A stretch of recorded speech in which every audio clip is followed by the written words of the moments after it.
Good to be with you all again. And I've noted who's here.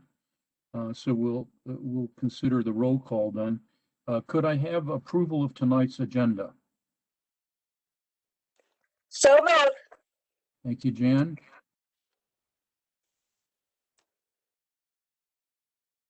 Is there a second? Second. Okay, thank you, Bill. Any opposed? Okay, thank you. I'd entertain a motion to approve the minutes of our last meeting, March 16th. So moved. This is Jennifer. Thank you, Jennifer. Second. Thank you, Jan. Any opposed? We'll consider that unanimous. Okay, we don't have to spend a lot of time on this, but item 4 asks whether anyone has anything, any input on the figures that we had in the old transportation plan, and whether they need to be kept, amended, dropped, new ones added. Does anyone have anything to add?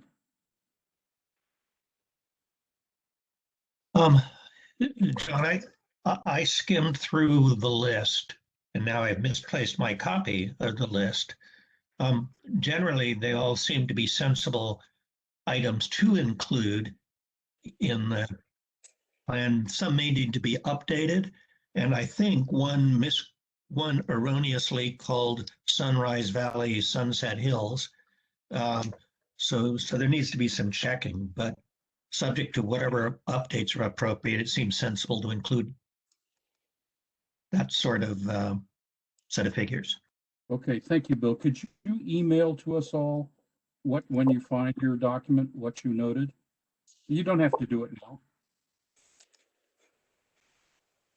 And I want to thank MTAC for getting a list of about 8 missing pedestrian links that they've noted.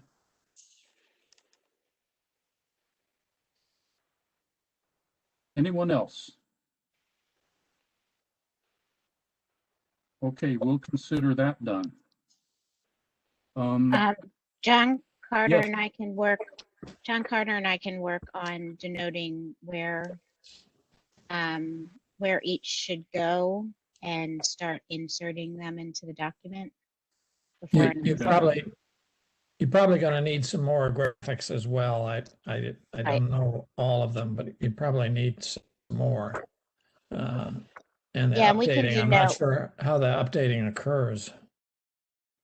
We can denote in there where we think some are missing, so we can present to the group next time. Yeah. Okay, thank you, John, and thank you, Jennifer. Let me ask John King and Mike Garcia. I guess you guys were some of the originators, or your department was the originator of many, if not all, of those figures. Do you have any updates that you're aware of?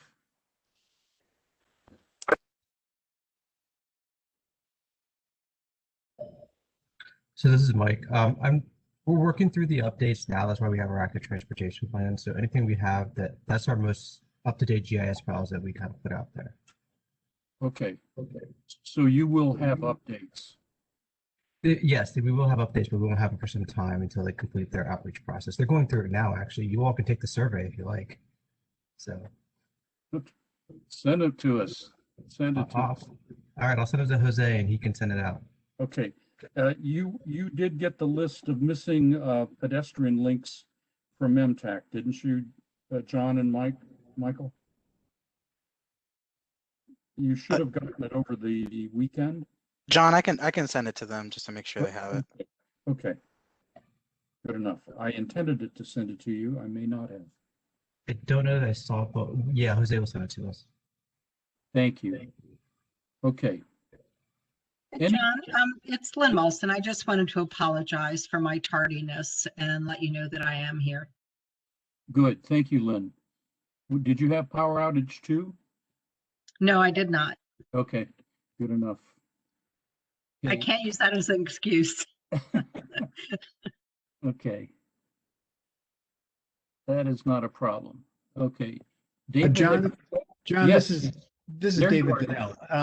I have a question about the, I think I know the answer to this, but when we talk about the missing links for the pedestrian trails and the bike trails and the connectivity, are we talking about truly the ultimate build out of those facilities, if you will, the services, or are there more to come? Is everybody satisfied that the current quote plan for the build out, the completion of all these links is a solid one, or is there more work to be done? So I will give a quick answer and then I will ask Mike McDermott to give a real answer. The quick answer is it's the best list we have thus far. But based on our experience doing ROFAB, Reston on foot and bike, and also our doing periodic monitoring of the implementation of the RMAG list of connections to make, we continually find more. That's the fact. Mike McDermott, would you comment on that? Did I get it right? Yes, you got it right. You should never, ever consider it complete. We are always finding something more, and people are always bringing up more links, and so it's an ongoing job. ROFAB demonstrates it's been ongoing for over 30 years, so that's the case. Well, thank you to you both. I appreciate that. Sure enough. Do we need to put that into the plan? Do we need to write in that that's ongoing? That's a very good point, Jan, and I think we should. I'll make a note of that. That's a very good point. The other thing about the master plan is, and I know we're not there yet, but for facilities, looking at the first page, actually, when we're talking about the transportation management program, placemaking and climate, I noticed there are two principles. It says expressways and principal arterials. So I think that it is principal with an A. I do not believe it is principal with an LE. You are correct. I think it's actually LE is correct.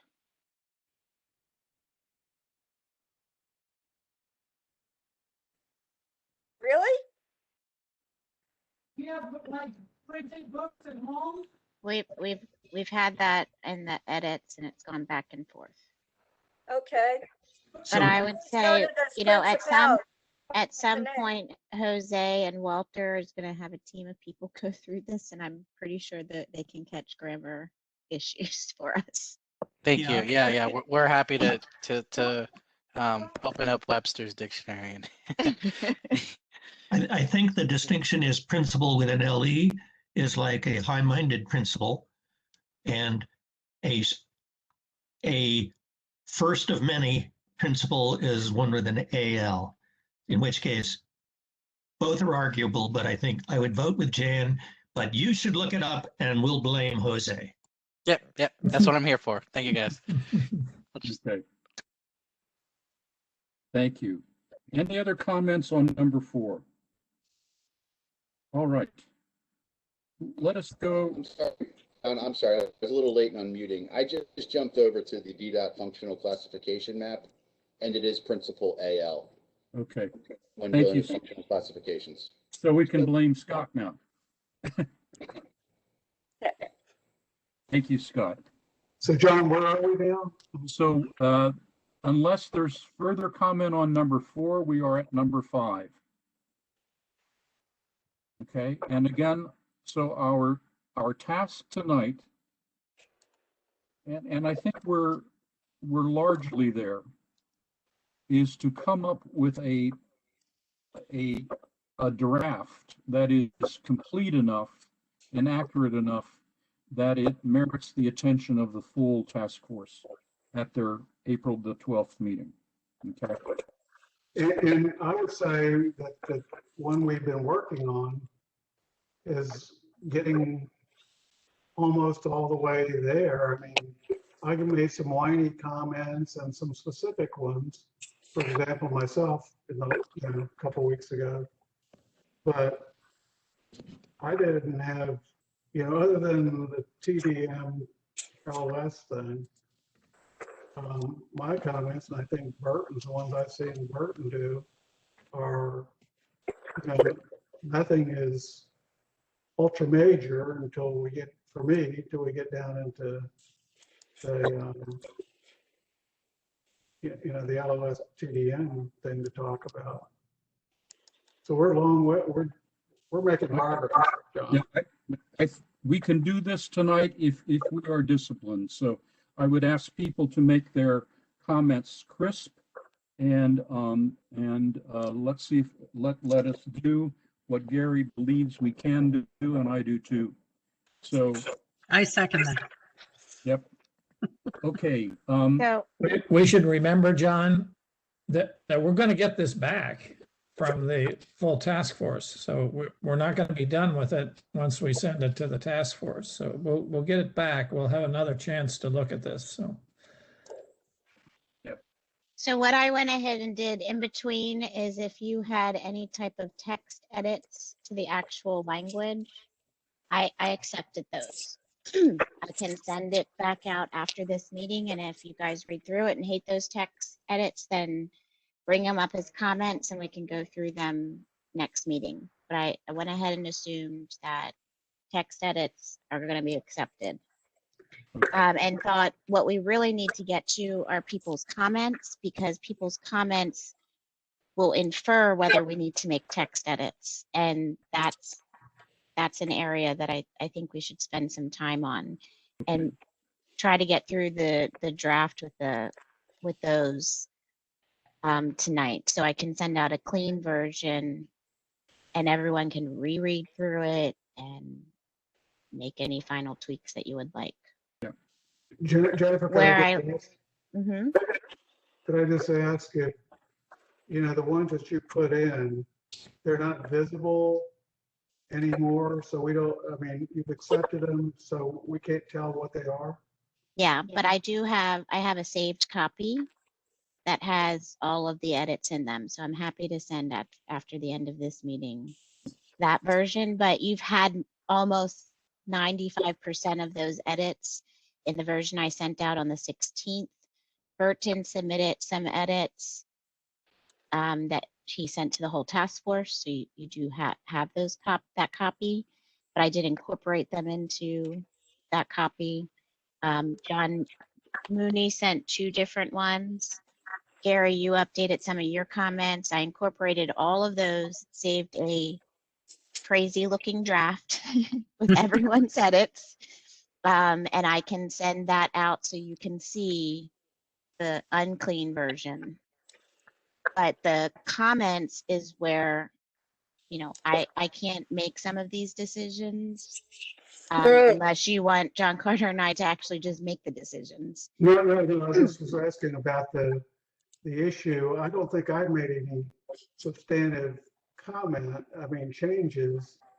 And Burton, you didn't either, did you?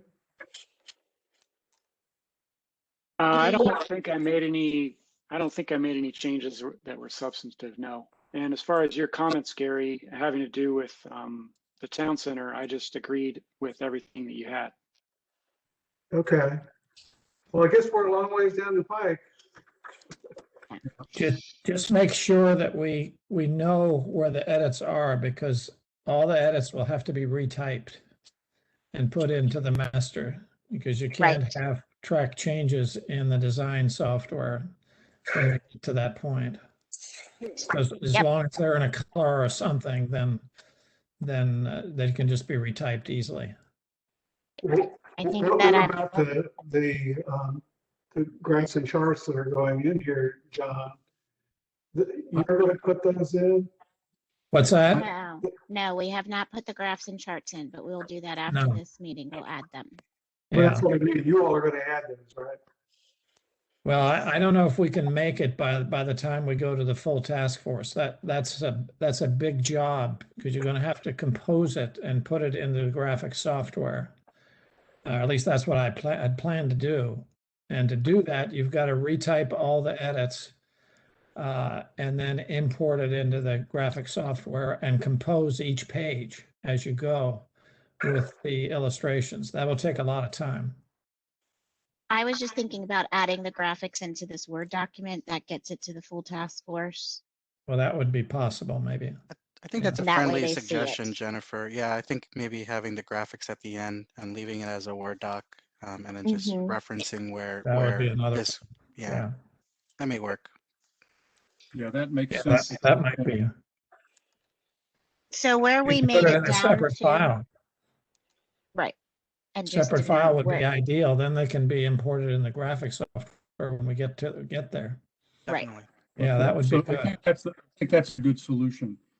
Jennifer, where would you recommend we begin today? So we got through that first page and we ended at this facilities section. So the first comment on this facilities section, John, is from you, and it says that the old comp plan had the order in which facilities were listed differently than this new version. So do we want to keep the old version or do we want to change it to what we currently have? And does the task force think that listing them in any particular order changes the priority in which people will comprehend them? I don't think the order matters that much, but what we have in this document is using the classification system as you're ordering a device.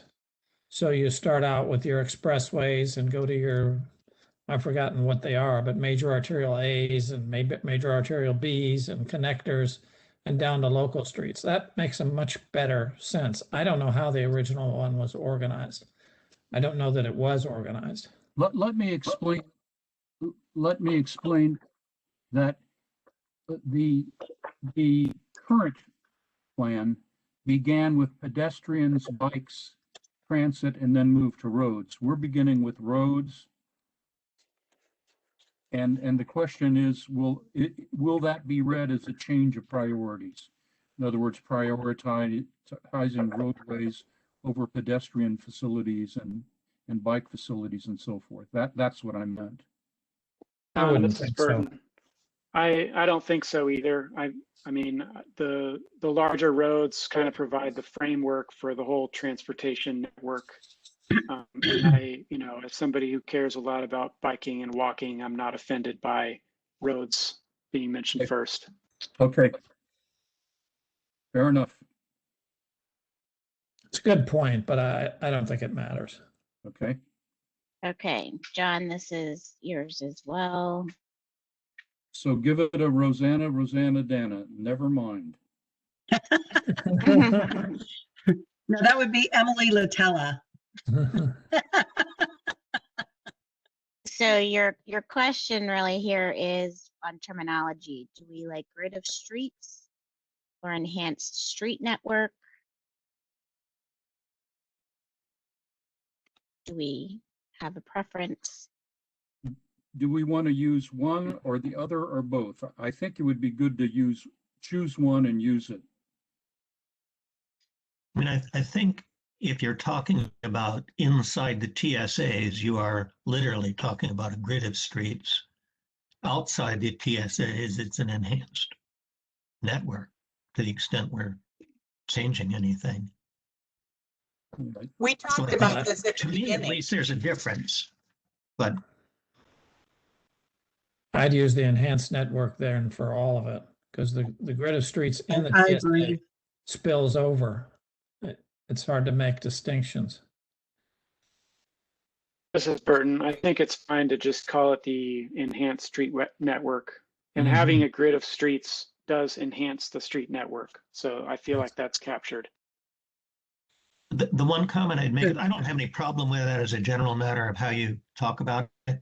But within the TSAs, I think it is useful to explain that the enhanced network is a grid of streets or is intended to function as a grid of streets. Just so that phrase has a certain magic to its meaning and easier to understand because it provides some sense of what it is exactly we're looking at. And that's where we're making up the new grid in effect. So saying it at least there would be helpful. Thank you. I like that suggestion, Bill. Is everybody okay with that, or is anybody? Yeah, I like that. And if Bill has an idea of where specifically that should go, then we can agree to plug it in a certain spot. Okay. I'd put it down there by the local streets is probably where it goes. Okay. I'll just make a note that we're going to make that change. Yeah, put it in the local streets. Okay. Gary, Town Center Parkway with its extension is not mentioned below, and it will become a major street, especially with RTC West nearing completion. So it's not mentioned, I guess, in any of these, arterial areas. Yeah, I thought it should go to, I think it's arterial B. And I guess John somebody's the expert on that. It just seems when it's Are there changes to that? I've offered them a couple of times. So for example, Fairfax County Parkway is not listed as an expressway. It is listed as a major arterial in the Fairfax County. Yes, type A though. Oh no, it's type B, supposedly. Oh, it's not a minor, it's a major arterial. Apparently Reston Parkway and Barron Cameron are the major type A's. Well, there's no major. There is no major. They're just minors. No, I mean, Fairfax County Parkway is major. And it is controlled. It's controlled at many of its intersections. Controlled access. Limited access. To me, what controlled access means is that there's a sign as you enter that says that pedestrians and bicyclists are not allowed, that only motorized vehicle traffic is allowed. And it's not controlled to that degree right now. okay. Let me use the exact terminology. Let me use the exact terminology in the transportation appendix of the comprehensive plan's policy plan. So it calls Dulles Airport Access Road and a freeway or expressway. That's the only one.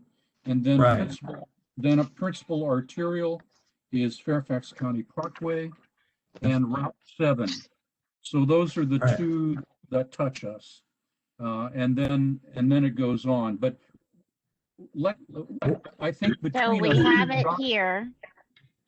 We have it then listed correctly because we have expressways and principal arterials. Yeah. So then I think we're good getting rid of this. Oh no, Town Center Parkway. Town Center Parkway, I thought should be an arterial B. I'm not the expert, it's you guys that are, but it just seemed when it's completed, it'll reach that category. It's whoever does the right categorization for it. Hey, Is there John Mooney, anything to do on it? Are there any recommendations for it? No, it's just a categorization issue. Oh. John Mooney, this is Jose. It's 4 words that would Leave go it in. off. I would leave it off because we have tons of roads that aren't on here. North Shore Drive, we have Lawyers Road. We have, if we're not doing anything to it, I didn't put it in the chart or in the tables. Well, maybe I'd have to look at the whole thing again. I thought we had words for it, but maybe I'm wrong. I have to look at, I don't know, I'll try, I guess. I don't think so. Oh, we don't? Okay. Yeah. No, Unless we're recommending something, a change or an addition. it's probably not in there. And that, Well, I don't- that applies this to is- so many roads in Reston. This is David Vanel. Yes. I think Gary's right. Any road that turns into an underpass is going to be a major road, and there's lots of build out down there at the intersection of course of Town Center Parkway and Sunset Hills, and then we're going under the toll road to do that. So this is going to be a major transit link. Okay, but That's that what I- underpass is already in there. It's in the document, the underpass is. Yeah, but you're trying to portray the road network in Reston. And we're talking about Reston Parkway, Barron Cameron. We have Barron Cameron in here. And when you do the whole thing for Reston Town Center Parkway, it becomes, maybe not Reston Parkway, but it becomes at least very similar to Barron Cameron. Oh, well, there's Reston Parkway. It is in there. So now I think this is where Gary put it. Yeah, I put it there. I moved it to minor arterial B. Oh, okay, so that's an addition. All right. Does Yeah, that sound good? Yeah. May I ask a question of Commissioner Carter? Sure. Specifically? Yeah. This is Scott Leary speaking up. I'm not on camera. Are we going to include a definition of what type A and type B are? Because these are not terms that are common across the transportation industry. I hadn't planned on, since that's in the policy plan. We start defining things separately. I guess because there is confusion, and you can hear the confusion amongst this group of people, these are not, at this point in time, the standardized terminology for classification of roadways by function. But it is for Fairfax County's Yeah, transportation. it is for Fairfax County. Hey, Commissioner Carter. It is defined Yes. somewhere else. This is Jose. I'm looking at the existing plan for Town Center Parkway. The plan says that it's a collector street, so I can share the page number with the group. It says Yeah, Town not Center surprised. Parkway and New Dominion Parkway, as well as the future Soapstone Road, South Lakes Drive, and Town Center Parkway extensions are Yeah. examples of collectors in Reston. These Yeah. roadways route traffic to major and minor arterials from the local streets. I can send the page number to Jennifer. no, I agree with that, Jose. I was trying to move it up because what it'll be in the future, like David was just mentioning, I think it should go from a collector street up to a B. Okay. I just wanted to make sure that we knew where it was in the current plan. Right. That's all it is. Let me make a suggestion. that. We spent a lot of time on this, and I'd like to not spend much. I'm gonna ask what I think is an important question, and then say, once we've answered that, then let's let the editors look in the policy plan and give the correct moniker to each street. Okay. That sounds So fine. to me, the important question is one that John Carter raised, and that is it in any way important for Reston that we list at least the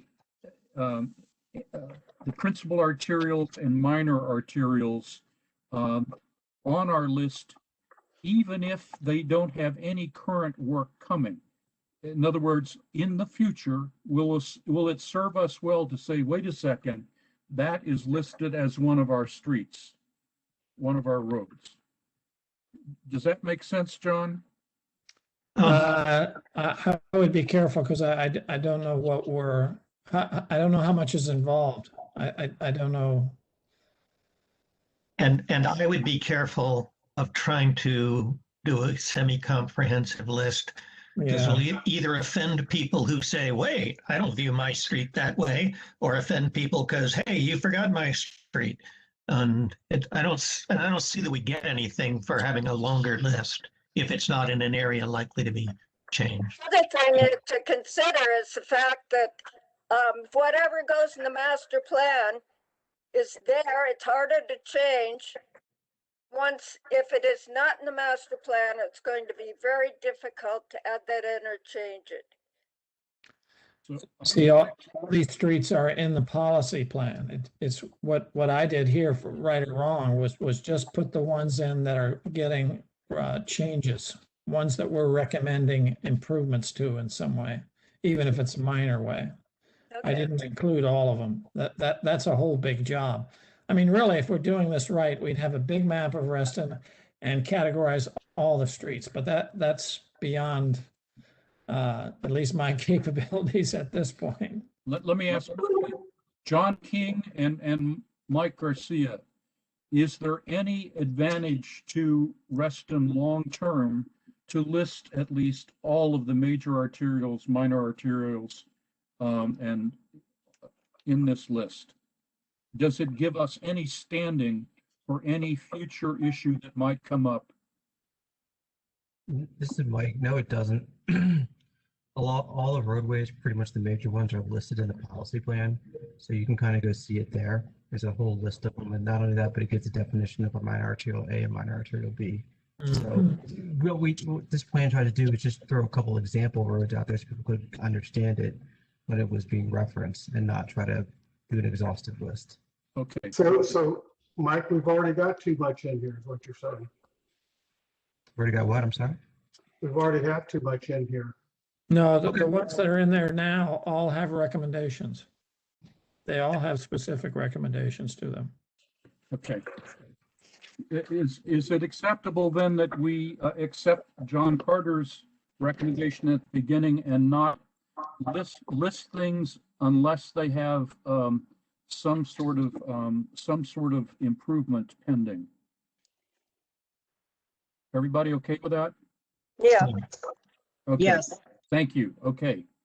I have a question. I just want to be reassured that the underground that they're talking about, the underground road, is also for vehicles and pedestrians, not just pedestrians. Well, we should check the language.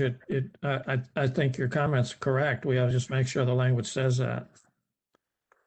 I've forgotten myself whether it does or not. I don't know. Well, which is it? I mean, is it for vehicles and pedestrians?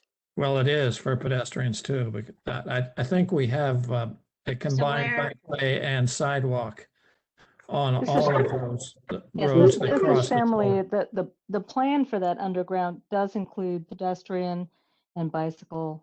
Yeah, access. that's what I thought. Yeah. And vehicles, correct? Yes. Okay. Okay. Good. So next on. Have we exhausted ourselves in the list? Yeah, we're only putting changes in our plan. Okay.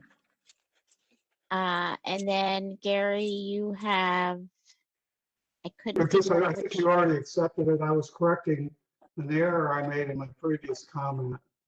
Okay, awesome. And Then I'll just changed the delete word because I couldn't. slightly, but that's all.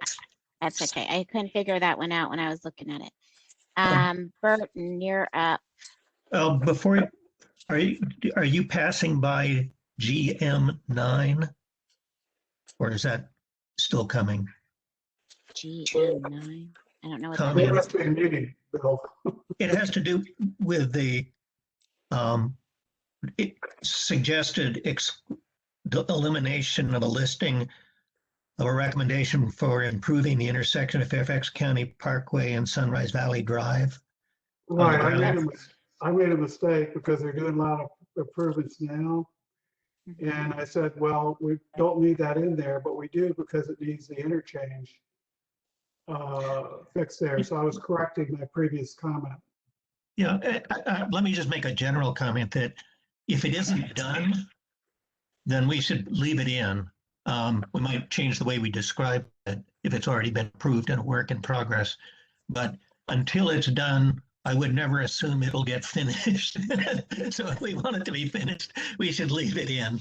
And that's just. Okay. I just, on a couple of these, because I'm getting them on the transportation report and I'm on that other group for taxes, they look pretty solid to me, and I see them needing to be worked on in a couple other cases. So I took a couple of them out only because there appear to be a set plan to get something done. But if that's fine with me to leave them in. And that's right here. So it didn't get taken out. Part Highlight of the reason Mark Malcolm's speaking is since I live very close to that intersection. One of the things that's later in this or somewhere in this chapter is about having all four parts of the box having pedestrian walkways. There are only 3 out of 4. The interim improvements that have been identified up to this point, I believe, have been done, were funded and have been done. That's the only last of the interim. There is another thing that immediately follows that Burton Griffith had provided, and that deals with bikeways, because we have multiple terms being used. That are different. There's on-road terminology, and then cycle tracks apply off-road when we get to that. And that happens to impact at this particular intersection as well. Anyway, thank you.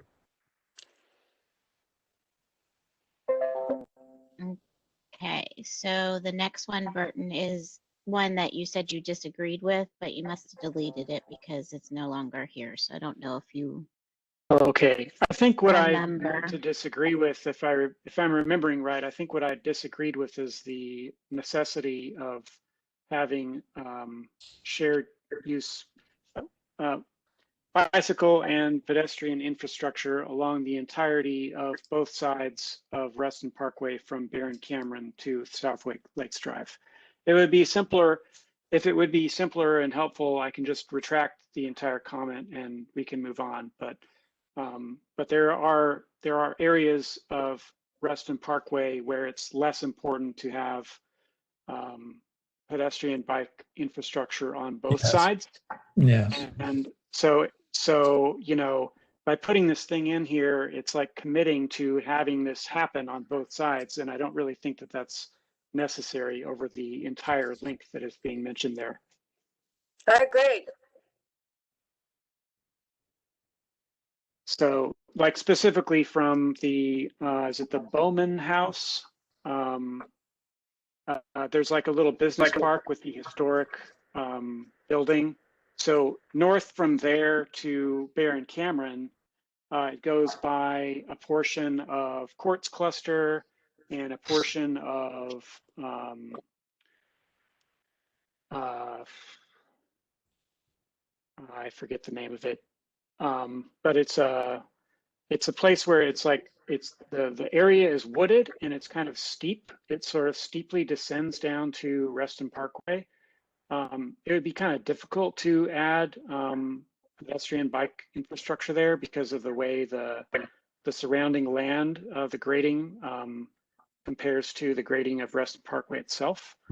And it's also really not as crucial as having a good pedestrian bike infrastructure on the west side of Reston Parkway, where you have the Spectrum Center, et cetera, et cetera.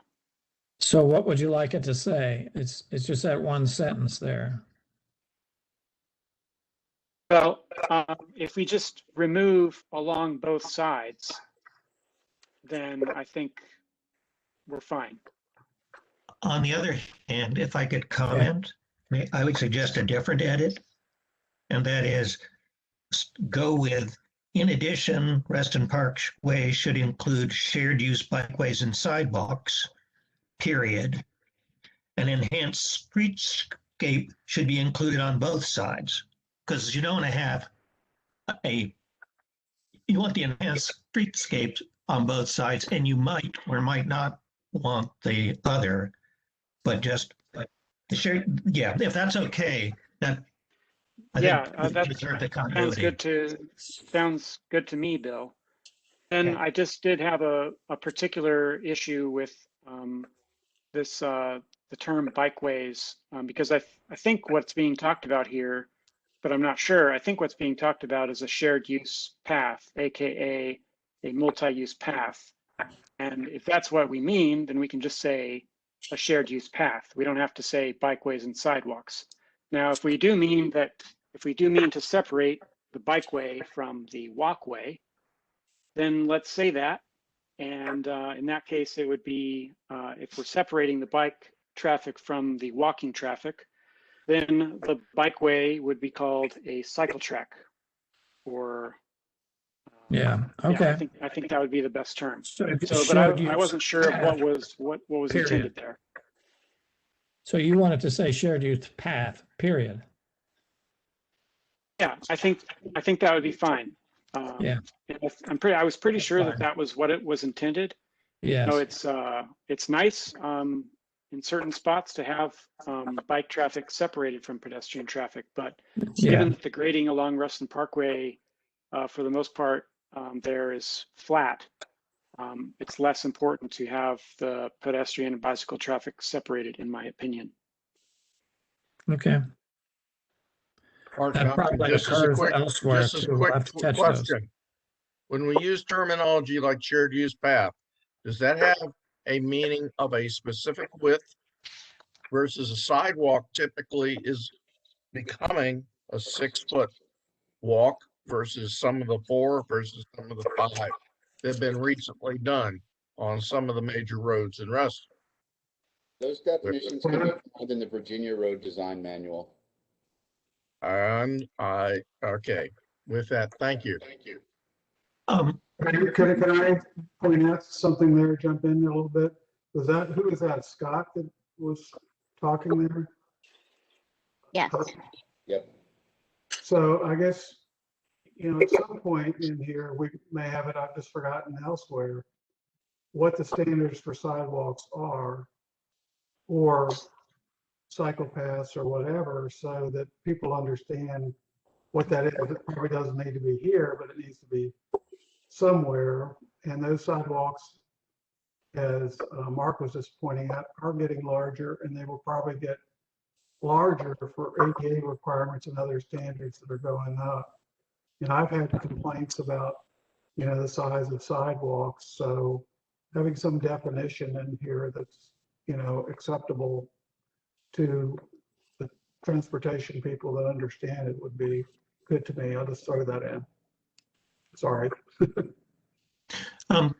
I make one other suggestion as a way to bridge the gaps, if there are any still left? And that is to say that what we want is bike paths, sidewalks, or walking paths, possibly shared use. But we don't need to decide now, do we, that they will absolutely be shared use? And maybe we do. I don't see an advantage to saying right now that we're saying that it must be shared use. Okay, the way the wording was going to come out, as I understood it, was going to be shared use pathways, and we'd be saying now, I just think we want to establish that there will be bike paths and sidewalks, and possibly they'll be shared use. And I'll let the editors figure out the best way to word it. If I agree with the intent 100%. Okay. John I and agree with that. Jennifer can figure out how to say it.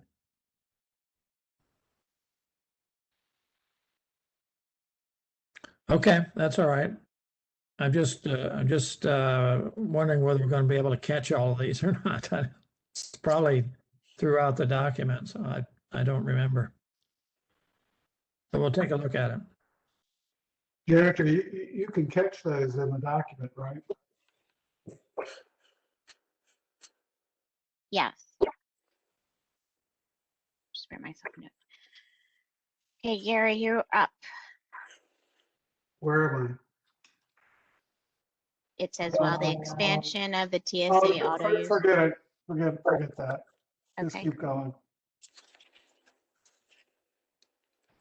Okay, you're up again. We were talking about. Yeah, I guess I don't know where this. I've got this located at a strange place. I may have meant it somewhere else, where it appears that I guess I've got it in the wrong spot here. Street access power part of these streets, which will be later. I guess the point is there was somewhere cutting, it appeared to be cutting parallel parking. And I may have located this at the wrong spot, but I think our intent is to keep parallel parking, as we pointed out a number of times. So you might just look for something like that if I accidentally put it in the wrong place. I think at the moment, Wheelie, Sunset Hills, Sunrise Valley, none has parallel parking on it. Yeah, I think it looks like I connected this at the wrong spot. Let's forget about it. I put the reference at the wrong spot or something. Yeah, maybe make yourself a note to look at the next clean draft and figure out where it might be missing. Yeah, okay. I know that John is a fan of parallel parking within the TSAs, the grids of streets. Yes, I am. Yeah. So it'll be there, but maybe not on these bigger roads. Yeah. I didn't mean it to be there, Bill. I think I just, made a mistake there.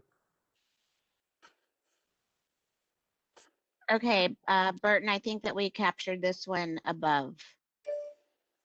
Yeah, I think I plugged in or cycle check there, and you probably accepted my edit, so thank you for that.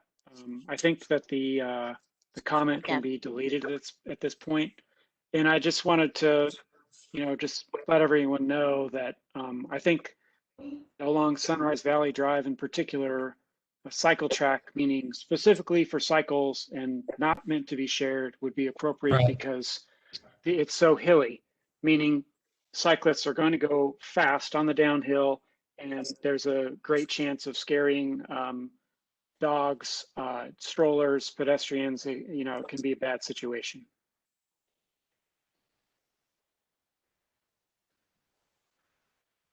Curiosity, Mark Malcolm asking a general question for the cycle track on Sunrise Valley being on the north side. Where does that come from? Because in what's been on the traffic side is that CP Ted still had it under study as of last month on the project report. Where's the source?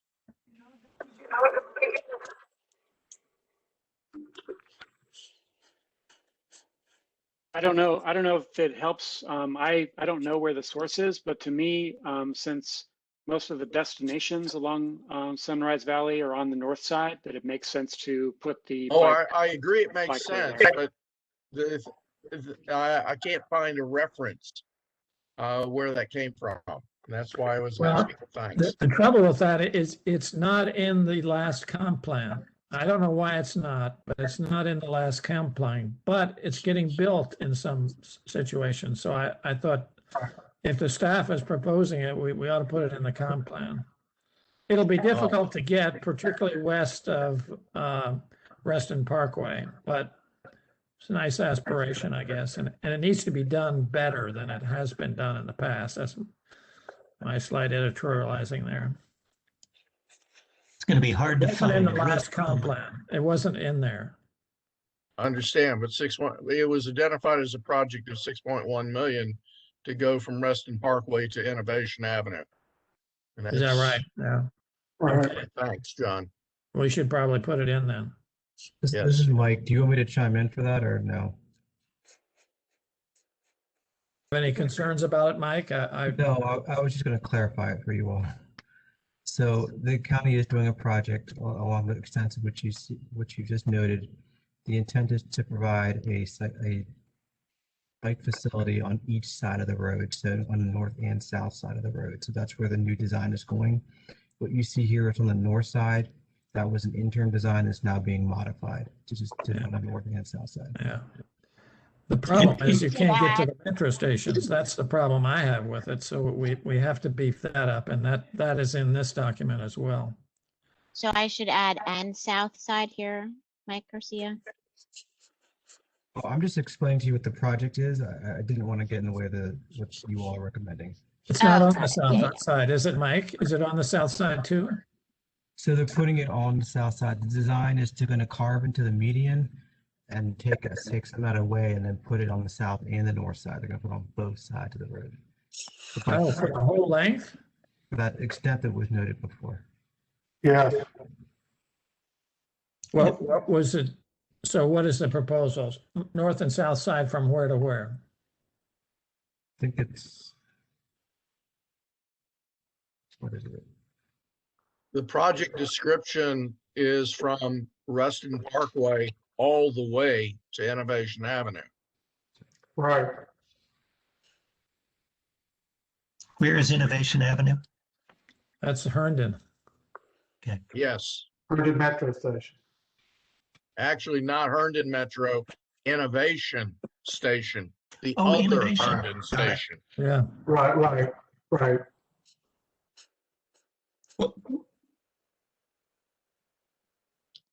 if it's unless, Burton or somebody who knows more about bicycles than I do, if the county staff thinks they can do it on both sides efficiently through adjusting the median, I'd take it. And not, unless there's an extremely good reason not to. It's going to be pretty disruptive on the south side in Reston. It's going to be very disruptive. So Is does it? this work? Hmm. My edits that I just made, does this work? I'm So thinking it not to put works. it on I'm thinking not to put it on the south side. Well, I'm not sure what to put on it. It's the transportation project is TPP number 190.14. It was originally the HM Sam's project number 14. And as I mentioned before, at least through last month, the project's been on hold since 2018, pending clarification of the project scope from CP10.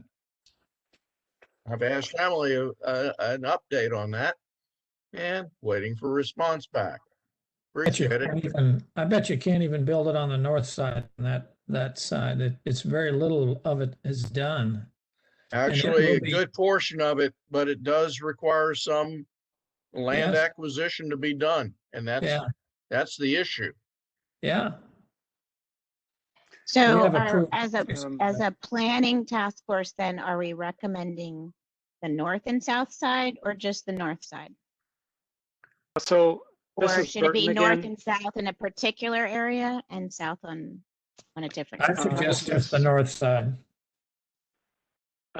Yeah, if I had my choice, like thinking of somebody who would like to encourage people to bike, like regardless of their abilities, I think the community would benefit more from a cycle track on the north side that allows travel in both directions versus a bike lane on both sides, where with the hill being there and a lot of hills, I don't see people looking forward to using a bike lane so much on that road when they could use a cycle track instead, for what that's worth. The plan, Expert on this, but what does that do to the county planning, Mike? Well, that was part of what occurred between August and November of 2018. Originally, there were supposed to be in-road bike paths on the north and south sides. Sometime between August 2018 and November 2018, that plan got shelved. And I made the reference to the TPP 190.14 that has been on hold ever since. so this is Shamali. I'm just going to chime in, and I don't have the full data for you, Mark, on that. It's not on hold so much as there is progress being made. It's just not. It's awaiting, progress. It's moving forward in some areas. They just can't list all the progress there. But I just wanted to clarify what they're planning to do here because I know there was a discussion of bike track versus a bike lane. It's a grade separated bike lane. So it's not going to be at street level, and they're going to slightly narrow each of the lanes, take a bit of the median, and they have it worked out where it would work within the parameter that's there, because we know that there's a lot of fiber along Sunrise Valley that's can't be moved. So it is workable within what's there. So that's what the plan is that I've seen. Does it have a sidewalk as well, like a cycle Yes. track? Yeah, It does. so it has the sidewalks that we, they had kind of currently gone in, but they've got sidewalks on either side. And then there's a grade separated bike lane, and then you have the car lane.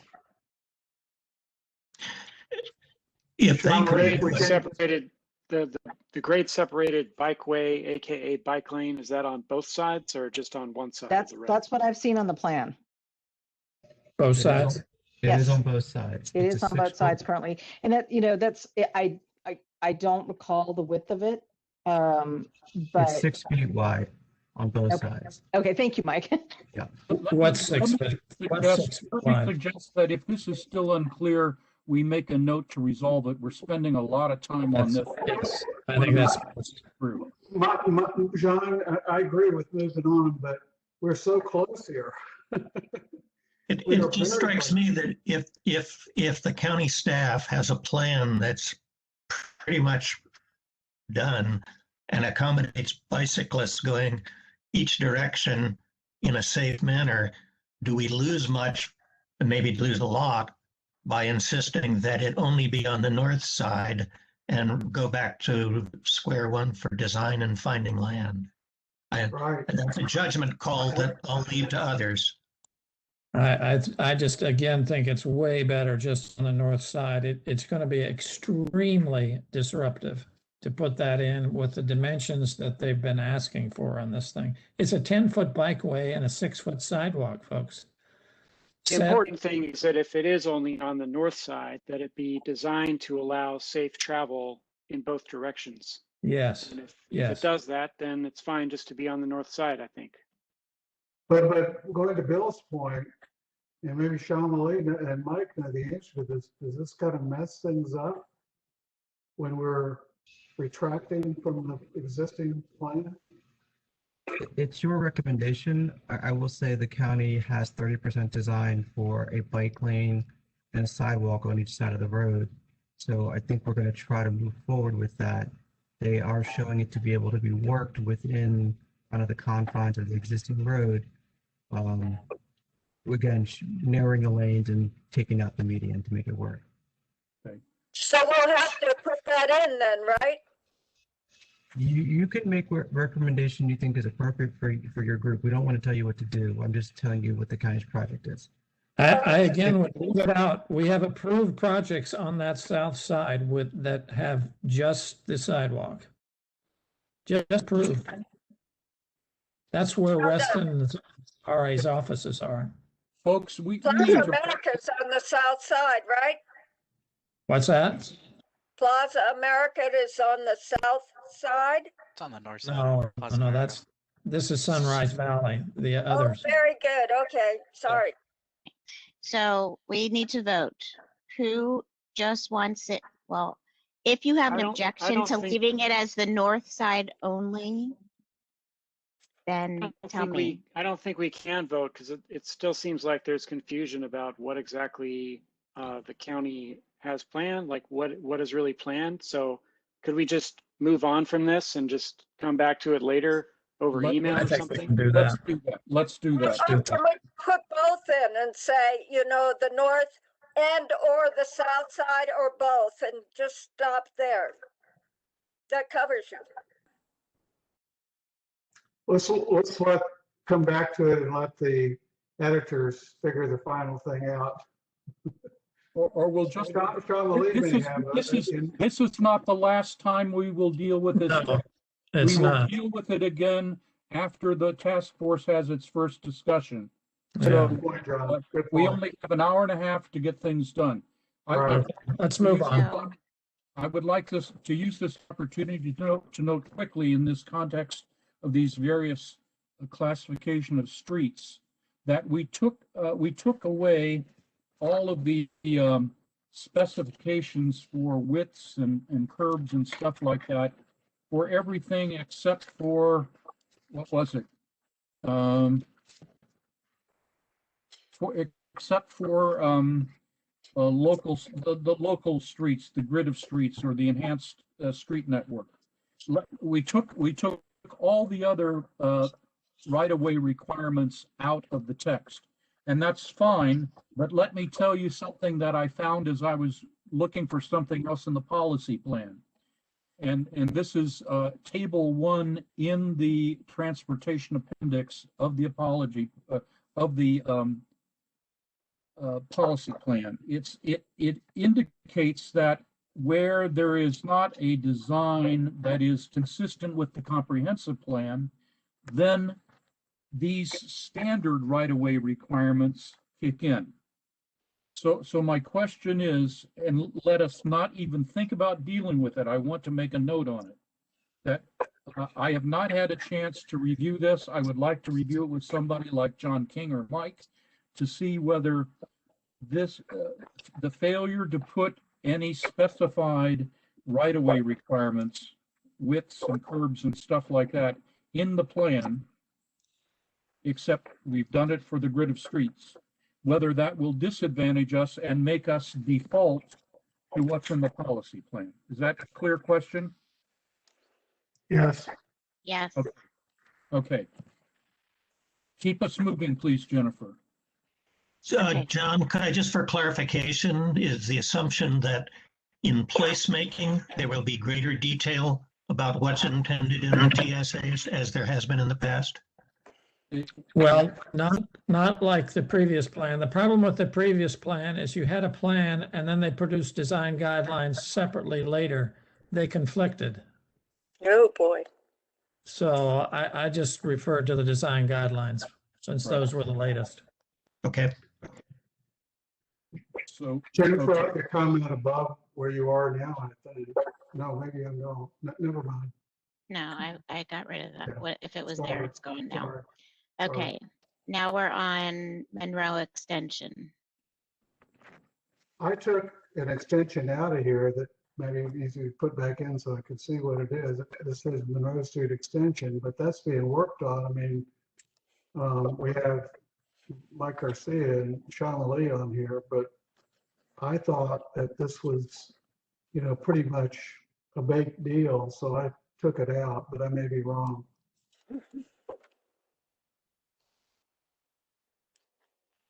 Where are you guys? Yeah, I don't know where that is, Monroe Street. It was, It's right where so, you can see Foxville Road and West Ox Road.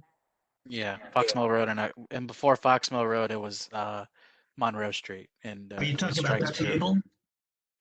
No, I took it out of this sentence, I mean, this heading right here. No, under Sunrise Valley Drive, under that bullet point. You're saying it should go back? No, we're down here on the third bullet. Yeah. It says, it previously said Monroe Street, Foxman Road. Oh, West okay. Road. So And I took Did you want that to put it Monroe back in Street- or not? No, I just was, somebody. I could would suggest correct me, that but I that was think it unnecessary to doesn't be belong. in. Because that project, one of the projects, the Monroe sidewalk business was 2 projects. And that was, one's been done, one's getting ready to be done by FC.B. that goes about another 1,000+ feet toward West Ox Road. There are 2 other projects on Monroe Street that are basically on the Herndon side. And they are also fully funded. They don't really have a place in this comprehensive plan as we're updating it now. If you consider them done deals. That's why I took Monroe Street out, Mark. I agree with Gary on that. Mark Malcolm, thank you. Just make sure you take it out of the table. Oh, Okay. So then the next one is under collector streets. We're saying collector streets should have sidewalks and trails on both sides of the road. Are we good with that on collector streets?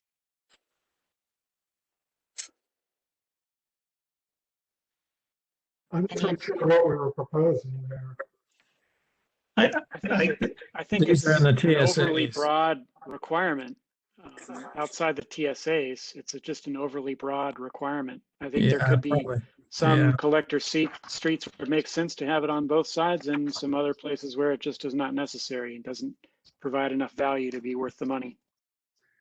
when possible, sidewalks and trails should be provided on both sides of those roads. Is that good? desirable when desirable is used a lot, and I Good. think it's better. I agree. So, Yeah. So we want to de-absolutize that sentence, right? Right? yes.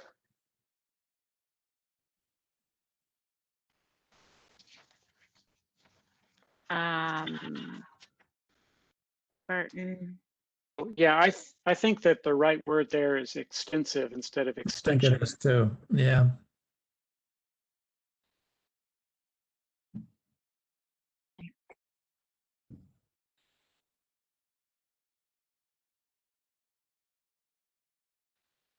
Okay, this might have been written in the past since we were talking about local streets. This is B, says curb to curb area, medians are not desirable.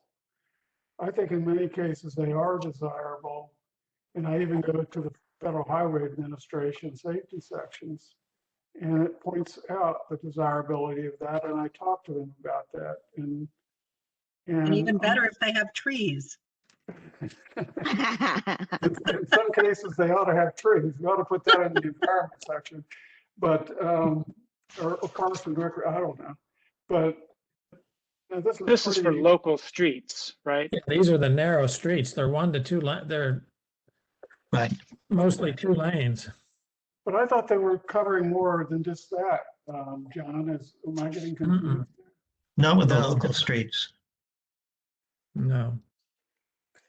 I mean, and the problem with trying to put medians in the local streets, A, there isn't space, and B, medians often give people the sense they ought to drive faster, which is one of the objections.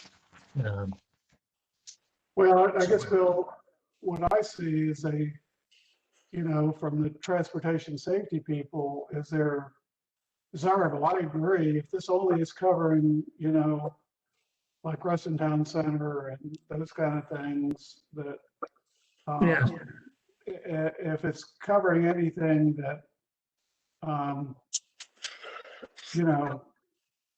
has the possibility of a median, it's a desirable thing from a safety perspective. I'll use an illustration. I'll use an illustration, Gary. I live on Upper Lake Drive, which is a relatively wide neighborhood street, and I would hate to have a median in the middle of our street. Hey, Bill, I'm completely with you. Where they're appropriate, it's back to Burton's point. At certain points, this sounded so strong to me that we're never ever going to have a median. Is the way I. Maybe there's a better word. I guess this is What about if probably we out of the make it last- median? What about if we make it medians are generally not desirable? This is talking about That's fine with streets, me. local streets and the transit station. Okay, that's good. Great.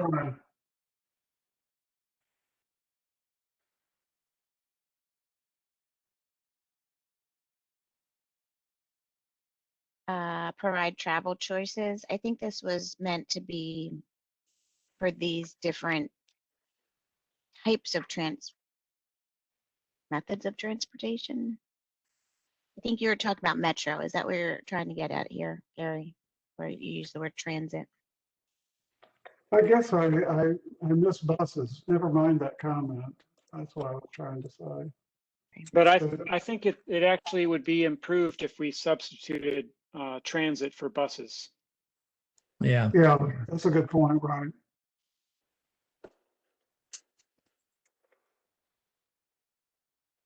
The security need to be here. Yeah, so I mean, I'm not sure what was intended with security. When I think about safety for pedestrians, I'm thinking about safety from being hit by cars. And when I hear security, I'm thinking more like, does this feel like a safe place to walk? Is it well lit? Does it have the sort of environment that is conducive to committing crimes or not? But Yes. but when That's you just what's in lump there. them both together, I think if that's what we meant by security, then somewhere in here we should I think say what security means. That makes sense.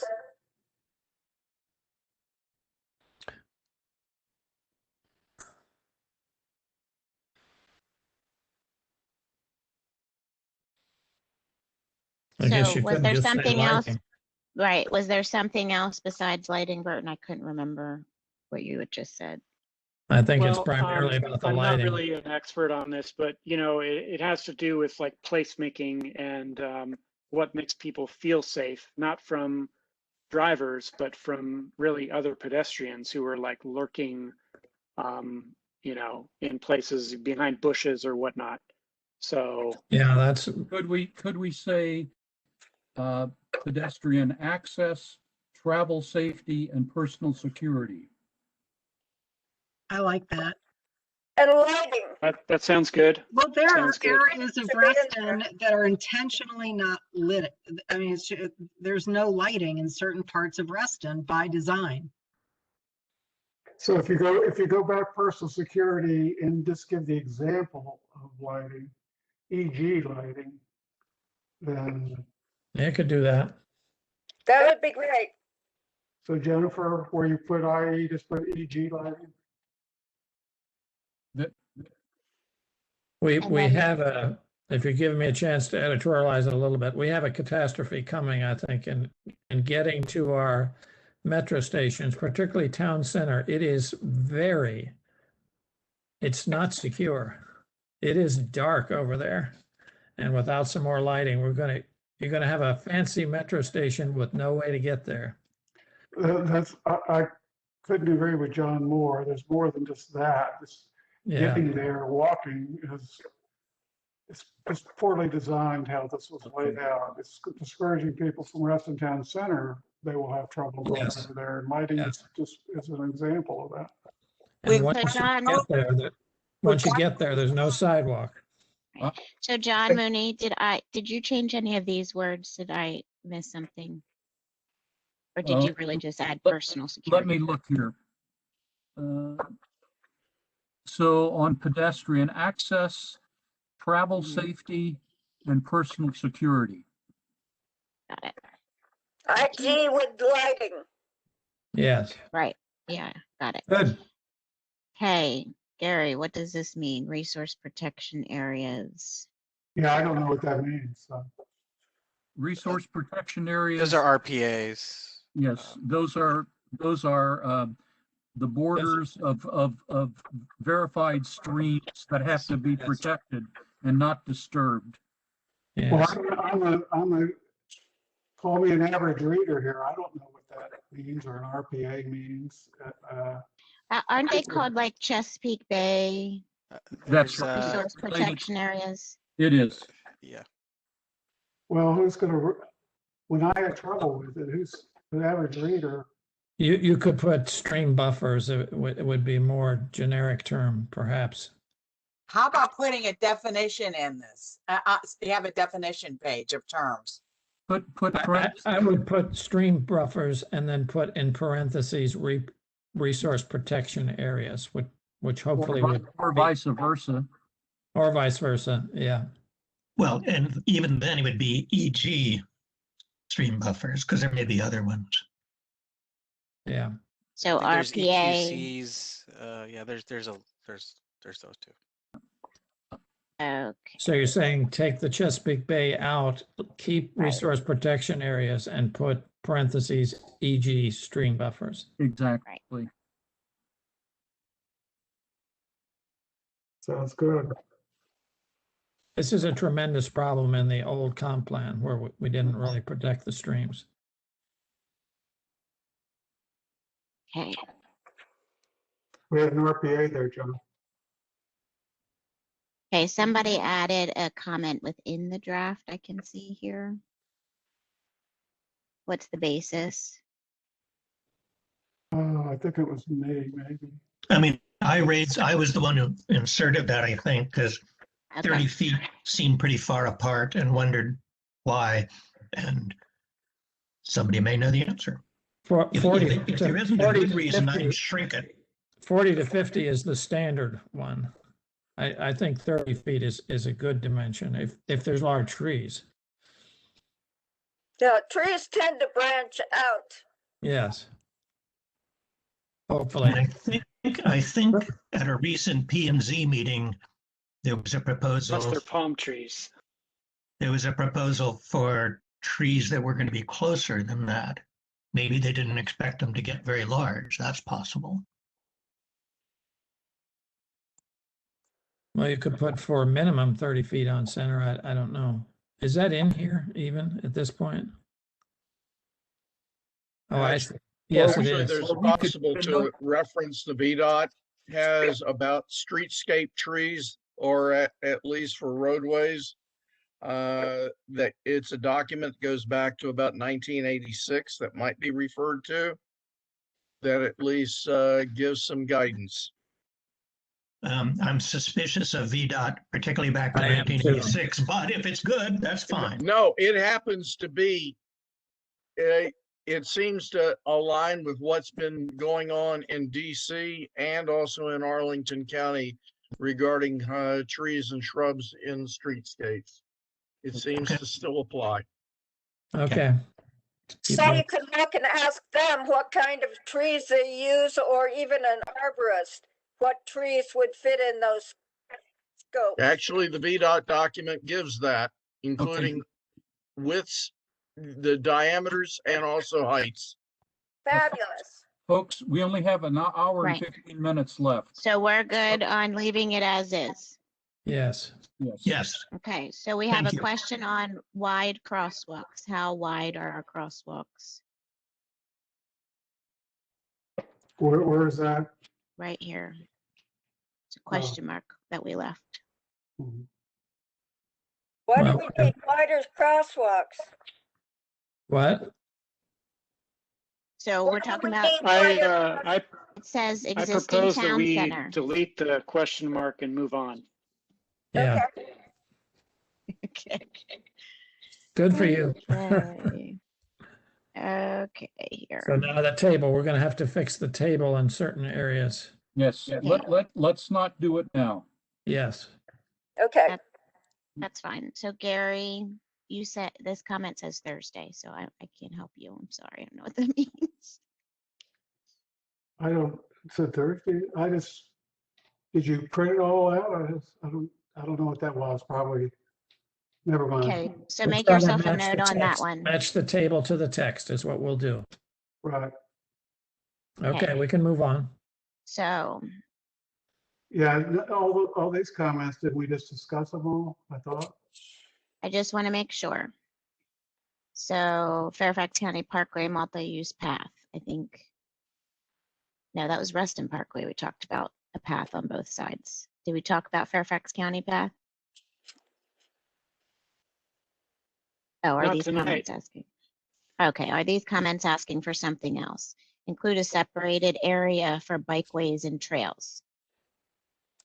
So And my that's why point Burton, was you're asking. Yeah, because there already is a multi-use path, so I wasn't sure if those comments were meant to ask for something additional. Right. Um, Does it that's a come good all the way point. up into Reston on both sides? There's a multi-use Yes, path. it does. Okay, I thought we decided just on the north side. Those oh, are different. this Fairfax We're County talking Parkway. about Fairfax County Parkway. Thank you. So Burton's question is, this says separate. We have multi-use today. So we didn't put that in an earlier point. What is the answer to that? It was in the existing plan. Are we asking for something different on Fairfax County Parkway than it was what is currently there for bikeways and trails? No. So this should then be deleted. What was there before? That was what was there before. Oh, well, you do want a separated area for bikeways and trails. But today Burton it's is not there, saying it John. already exists. What? It's a So multi-use do you one mean, today. yeah, what's there now is a multi-use path. So Yes. are we asking, is the plan trying to ask for a separate bikeway Oh. from a walkway? Or, No. I'm not sure what was intended there. It's the same thing as whatever's there. It's this. So then does if this need it's to be in asking there for what we or already not? have, then I don't see the utility of having this in there at all. Right. I would agree with Burton. Because our rule now is if it's not changing, it doesn't go in the plan. Right. Is it, where did this come from? I suppose I wrote it, I just don't remember. No, it came from the existing plan, John. Oh, it did. Mhm. Okay. So we are then going to now recommend taking this out because we think it already exists. No, We think it's, that's the, you're going to have your grade separated intersection there. That's what's in the text. This is different. This is different. I think we discussed earlier that it would stay in because it's not done. Right. Along That's what we're talking about here. This is a different item. Oh. This is, Burton, don't you agree? This is a different item. We're talking about the bikeways and. Oh, that's, so No, looking back. These are the street recommendations, not the bikeway.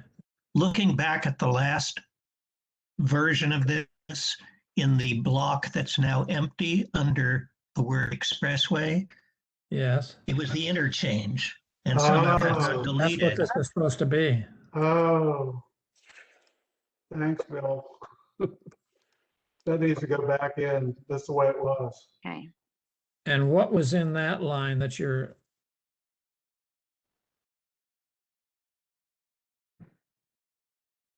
I'm not sure. What was there before? There was something called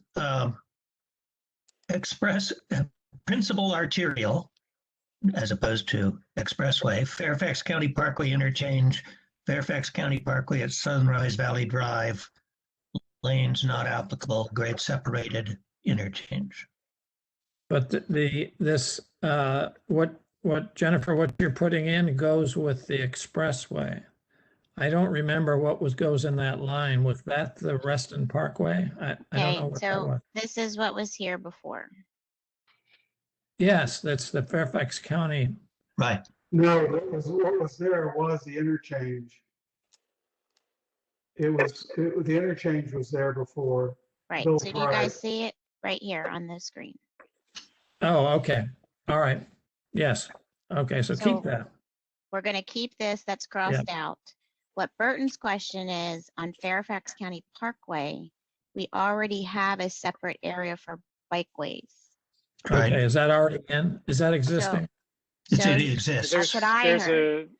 There's a shared use path along the east side of Fairfax County Parkway through Reston. Right. So are we okay getting rid of it because we're not asking for something else? Well, you're asking for it on both sides in this area. I don't know. I just don't know what's in there. Burton, does Burton is just pointing out, we already have a multi-use bike path there on one side of the road.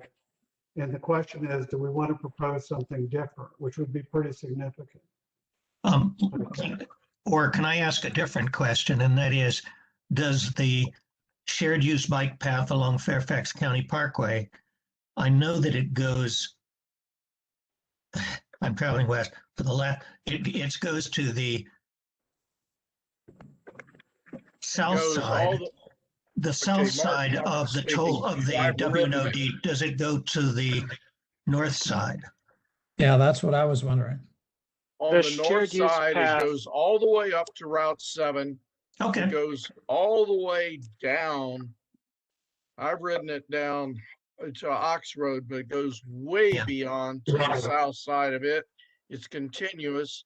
Most of it has been re-blacktopped. Right. Re-asphalted within the last year.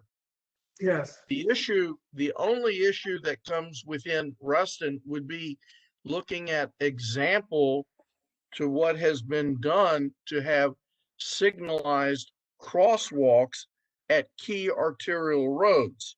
One of those where that just got done to make it a heck of a lot safer than it used to be was, for example, the trail at basically the ramp going to the east off of Fairfax County Parkway onto Sunset Hills Road. That was one of the most awful places to cross because they had put it down the hill a little bit so cars couldn't see a pedestrian there. It's now a lighted, signalized crosswalk, a vast improvement, but that's one thing that could be helpful. Is relooking that at a couple of other points, but I haven't thought through it. Mark Malcolm, thank you. Thank you. So we're Let me gonna point out- maybe let me add point some out- trail connections. Is that what we're gonna- Crosswalk. connect- Yeah, some crosswalks. These are signalized crosswalks. They're crosswalks at every intersection. The thing is they're not necessarily signalized when there is no stoplight or vehicle intersection. So Mark, why don't you look at that and get back to us for our next discussion? Because that takes some serious thought, but it sounds like a good idea. Wilco. Jennifer, we're trying to complete there this where you tonight, have, right? Okay, Yeah. We have 1 hour left, folks. Yeah. And Jennifer, Kevin and I have some major to concerns. make that a crossing instead of interchange, grade separated crossing. I don't think we're asking for an interchange for the pedestrians and bicyclists, just a crossing.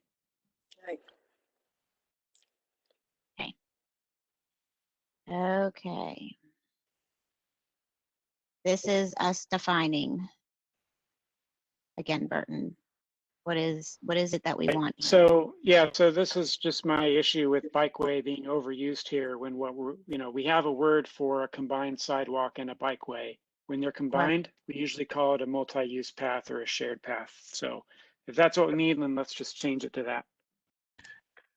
I think we worked out language on this, the exact situation earlier this evening, and just parallel that. Yeah, we just have to go back and catch all those. We talked about that earlier. Okay. Yep, this is the same thing. These are just the comments I had earlier. You can disregard mine. Then Burton, go ahead into your next one. Okay, so an off-street bikeway, meaning a bikeway that's separate from the street, that's if it's meant to be used only by bikes, that is called a cycle track or a buffered bike lane. I would defer to the transportation planners on the call on which term is better here, but I'd prefer either one to an off-street bikeway since that's sounds more like an invented term. Well, Sunrise Valley is clearly the cycle track. And the others are whatever you call the other one. But we have Mike Garcia on here, don't we?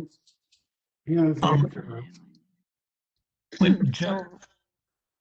John, when you say it's clearly a cycle track, I can tell you that along Sunrise Valley east of Wheelie, there is a combined pedestrian and cycle path, or at least cyclists use it. Whether it's legitimate or not is a separate question. Right, but it's supposed to be changed to the cycle track with a separate sidewalk. Okay, that'll take land and maybe trees. Yes. Yes. Okay. So the one example is Campus Commons has the cycle track and the separate sidewalk in it. It also takes a setback. You need 50 feet of setback to get that in there.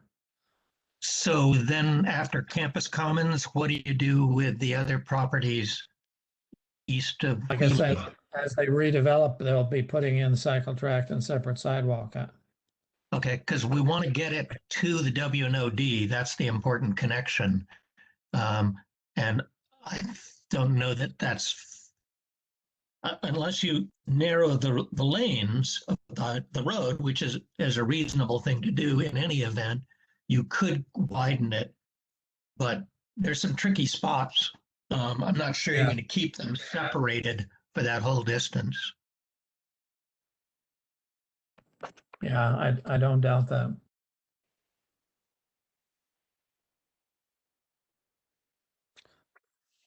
The So trouble are with we this okay cycle leaving track it? is you can't get to the metro station on the cycle track. In fact, it goes from cycle track to on-street bikeway, and in some cases, no bikeway.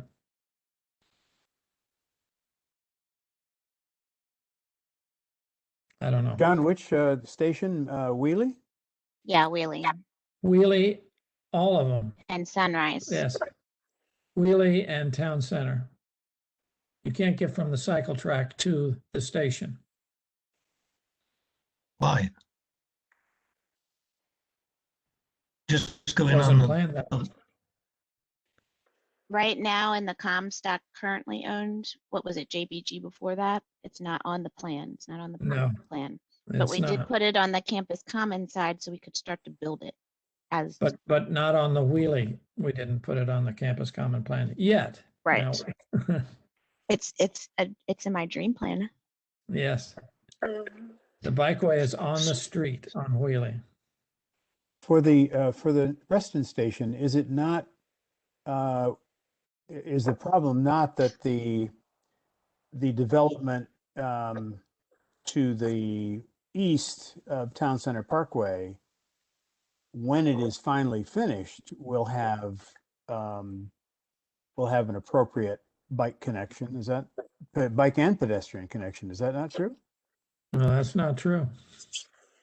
You can't get across the toll road, just for starters. Maybe on the south side you could, but there's no cycle track on the road that's just been completed by the county. I forget the name of that road. It's got lots of problems around it. Yes, it does. It's a shame because It is a shame. we're all depending on this, and the design has a lot to be desired on people getting to the station.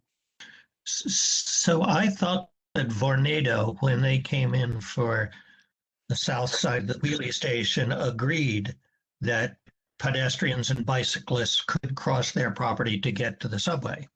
And they didn't. I thought that was in a proffer, even if there's not a formal path.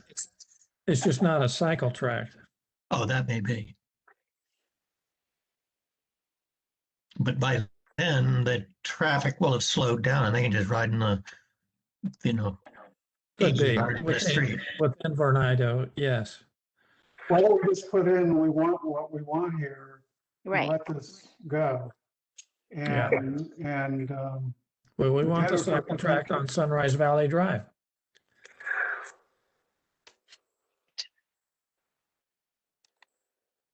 And then So- Jennifer, the next one, Yeah. this should be deleted. That's what we already talked about. So this whole line should be deleted. Right. Mark, correct? So maybe ask Gary if he's still on the line. I'm here. Yeah, You he hear me? said, The he other said, Gary. oh, This should be deleted. Okay, everyone Okay. good with that? That's what we did above, Jennifer. yeah, we did. Mhm. We've already got rid of it. Just put it Okay. on, take it off the table. Agreed, Mark Malcolm.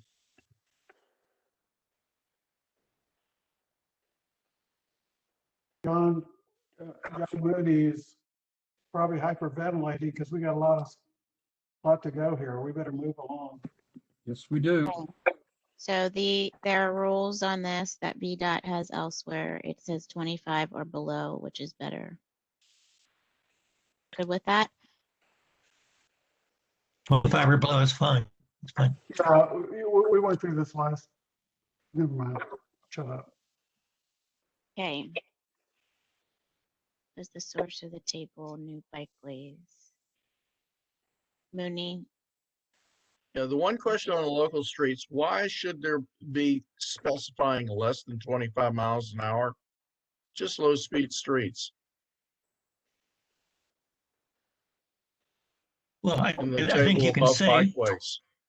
25 miles an hour or less is fine. You know, or just simply low speed streets. It doesn't, why make the specification of You don't want them because you don't want them 30 or 35, which guys in Texas would say were low speed. Okay, 25 or less, but not less than 25. Yeah, 25 or less is fine. I'll back. We've agreed to that in the past. We're 25 is awfully slow. I'll back Bill on that statement. Here in Florida, 45 is considered a low speed. There you So go. This is local streets. Okay, so John Mooney. Let's keep moving. Don't dwell on it. If we have the source, if we're quoting someone, add it. Otherwise, skip it. Let's move on. So are you good with this one, John? Can you explain to us what this means? Table on new bikeway recommendations in the TSAs. So where do those recommendations? What is the source of those recommendations? I'm not sure what we're talking about. Me either. Oh, bikeway. So it's the whole bikeway section, I guess. Exactly. The comment. So if this is simply the work of us, then we don't need a source, and it seems like it is. We're not quoting any other source. Is that correct? Correct. Okay, get rid of it, please. Okay. So, John, this is your comment that you sent on Monday. I sent it on March 29th. Yeah. So Monday. Let me explain. Right. That would be great. Yeah. So basically, I gave it perhaps too complicated a name. I call it non-motorized mobility in Reston, an overview. It's basically an introduction to both bicycle and pedestrian mobility. And it tries to do two things. It tries to avoid repeating under both titles, bicycles and pedestrians, certain things about lighting and stuff like that, because that was repeated throughout. It also gives us some references to sources that I think we want noted in there. For example, the bicycle master plan, the RMAG recommendations, Reston Association's periodic review of those RMAG recommendations, and our ROFAB, Reston on Foot and Bike. Then there are three substantive things. One is I recommend that we say that opportunities should be sought on a continuing basis to acquire right-of-way adjacent to major roadways or economized from major existing roadways for the long-term development of separate bike pedestrian pathways. So to state that as a long-term goal, that, Holland, 25% of their roadway has an adjacent dedicated bikeway and or pedestrian way. The second thing is, I have this language: proper lighting plays a critical role in making trails, sidewalks, and bikeways attractive and safe mobility alternatives. General guidance is found in Fairfax County guidelines, and in specific guidelines from Reston Association's Design Review Board and its Environmental Advisory Committee. And finally, something that we dropped from the 2013-14 plan, which I think is very important because it gives us a hook for proffers, is echoing the 2013-14 Reston Comprehensive Plan, page 15. Development and redevelopment proposals throughout Reston, including the TSAs, shall improve bicycle and pedestrian facilities both on-site and off-site.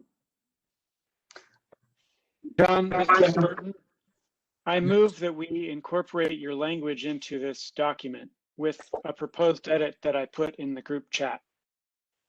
I agree. A second. What does your edit say? The edit fills in where he had a question mark. So it says where he says scooters, skates, etc. I say those who walk or use bicycles or other lightweight vehicles / personal mobility devices. John. Great. Okay. Two. If I could make two comments.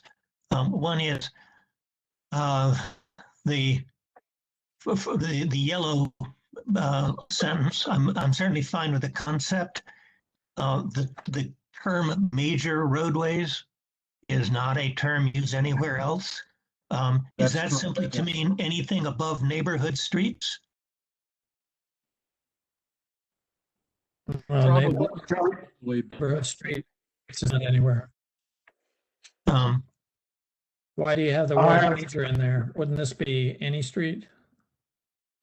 That's fine. In the neighborhoods, people are not going to be acquiring folks' front yards, I don't think. But I think take just along roadways, that's would be fun. I don't know that we need the word major. Okay. I guess I have some comments on this. I guess this is, I was jumping in and wanting to do this, but it's kind of the first time we've seen it. And when I look through this, are we taking words out of other sections, John? Are we adding this whole thing here at the last minute? Where are we taking words from? That's one thing. So this is Well, this would supposedly. be in the facilities section, the roads and streets. So, I mean, you can put it here, you can put it in the beginning, either one. It would go in the, I foresaw it as going at the beginning as an intro to both our discussion of bikeways and pedestrian ways. But I thought this was an economy thing. We're going to take things out of the bikeways and pedestrians and replace it with this. That's what my understanding was. We're not doing that. So I did not take the time to do that, Gary, but that's exactly what I foresaw, that where we have various discussions about lighting, we could drop it because it's covered here. That's for later editing. I guess I don't have any trouble with the concept, but if we're going to make this tonight, because this is the last minute, we're going to have to let Jennifer and John ferret out where these are duplicates are already in here. And then I've got, this is a policy kind of document, and it says we should always seek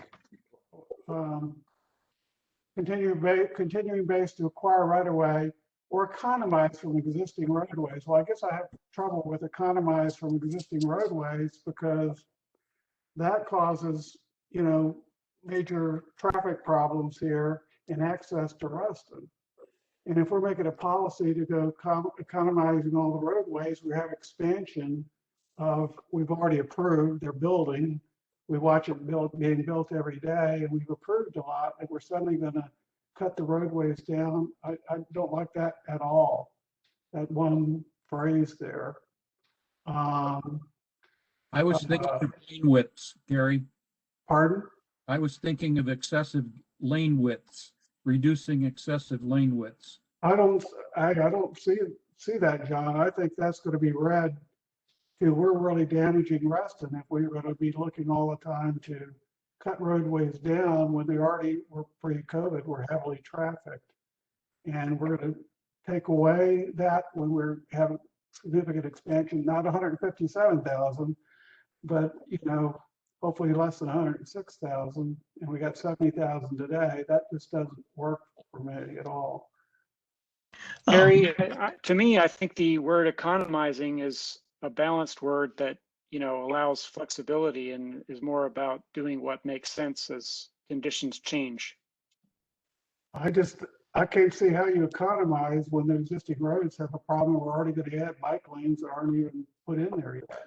I think it is a common practice to adjust lane widths in order to create space for bike lanes. I think that's routinely done, and I assume that's what John's referring to. What would be? I think once roads are narrowed, it is impossible to widen them again. Right.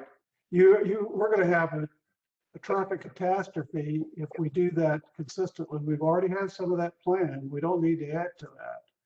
When we talk about road diets, we've got anorexia on the way. Yes. The experience is that reducing lane widths does make way for bikeways, it also actually improves traffic flow and reduces injuries. So there are a lot of reasons. What's an example of this? Would this be Upper Lakes Drive? Would it be North Shore? Where would we do this? And again, we have that term major roadways, of which we don't have any. I took out major. You took out, looked like it's still there. And don't get me started on North Shore. Hey, sorry Hey. to butt in, but just wanting to keep this moving. I move that we incorporate this. Jan seconded. I accept Bill's edit to remove major, and I think we can just vote on this. And if it passes, then we move on. If it doesn't pass, then we move on.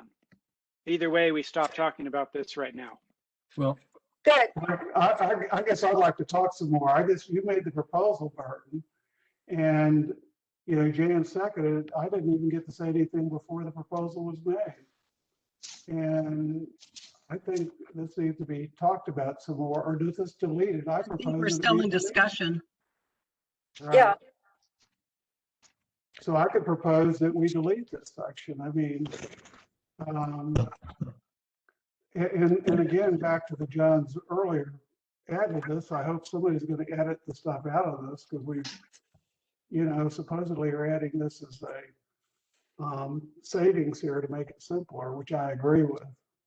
I do worry that we get too broad, and since this is the Reston comp plan, what are we talking about? Which are the roads that we're planning? And let's get them in the table and get them written up. If we want to reduce lane widths, let's do that. But I'm not sure which major road race we were talking about. If you're talking about Wheelie, I would agree. If you're talking about Reston Parkway over the toll road, maybe. But I'm not sure which roadways we're talking about. And we Well, have if I can interject, what? when we're building affordable housing and you say, why am I mentioning this in transportation? But when we're building affordable housing, those people are having to go to Walmart. They can't shop at the town center. The prices are astronomical. They're gonna have to be using vehicles to get to cheaper prices. And they won't be able to do that with the roads currently as they are. We're talking about stopping the flow of traffic, slowing it down, but nevertheless, just keep in mind that the affordable housing units that we want to encourage, those people are going to have to go out of Reston in order to find affordable goods. And we want to have people come into Reston. This, I think, is a major mistake if we put that in here. Gary, I would like All right. this is Burton. Yeah. If we just took out that whole paragraph that starts with opportunities, would you be fine with the rest of this? Sure. I'm just back to Burton to the point, though. I thought we were trying to cut some words out here. I hope the editors would look at, if we put this in, are we taking something out? I wouldn't want us to get into that, but I just suggest we do that. This is Bill. Two things. One, the idea of acquiring rights of way and space for bike lanes. We've said we want to have bike lanes all along, as many places as possible. And one of the ways of creating bike lanes is to adjust the width of lanes. It does not prevent people from driving to, through, or anywhere else. They can go to Walmart or Target or wherever they want to drive. It doesn't prevent them from driving, but it can make the driving safer and smoother than having people taking every road and thinking it's a racetrack, which the wider lanes tend to do. I just don't know what street you're talking about. Which street is it? I really disagree with what you said there. I just think that hampers traffic significantly.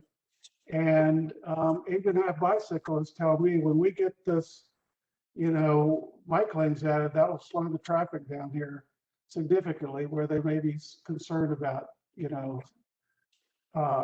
traffic or speed. We won't have as much traffic, and that's from bicyclists. Right. But So, can I make a comment? Yeah. I think John Carter has a good point. This is an overview that John Mooney wrote, and unless we're willing to say that for all streets or all bikeways in Reston, then it doesn't go here because we haven't defined where we're willing to reduce lanes. Right. So This is a planning document. It's not, And this is an overview section. So unless it applies globally, it doesn't belong here. So, but I would say, back to Burton's point, that I guess even though it's an overview, and John can answer this, I didn't see any problem with opportunities should be sought for continuing basis to acquire right-of-way adjacent to major roadways. So the only thing we're arguing over is the reduction of lane widths. And because it's not or the everywhere, it doesn't belong in this strike section. that phrase. Strike that phrase and let's move on. Okay. Does that do it for you, Gary? Yes. Okay. so what are you going to do with the word major? You can control the traffic by doing the lights, fixing the lights so that people will be going smoothly through 35 miles an hour. Let's strike or economize for major existing roadways. What are you going to do with the word major? This one? Strike it?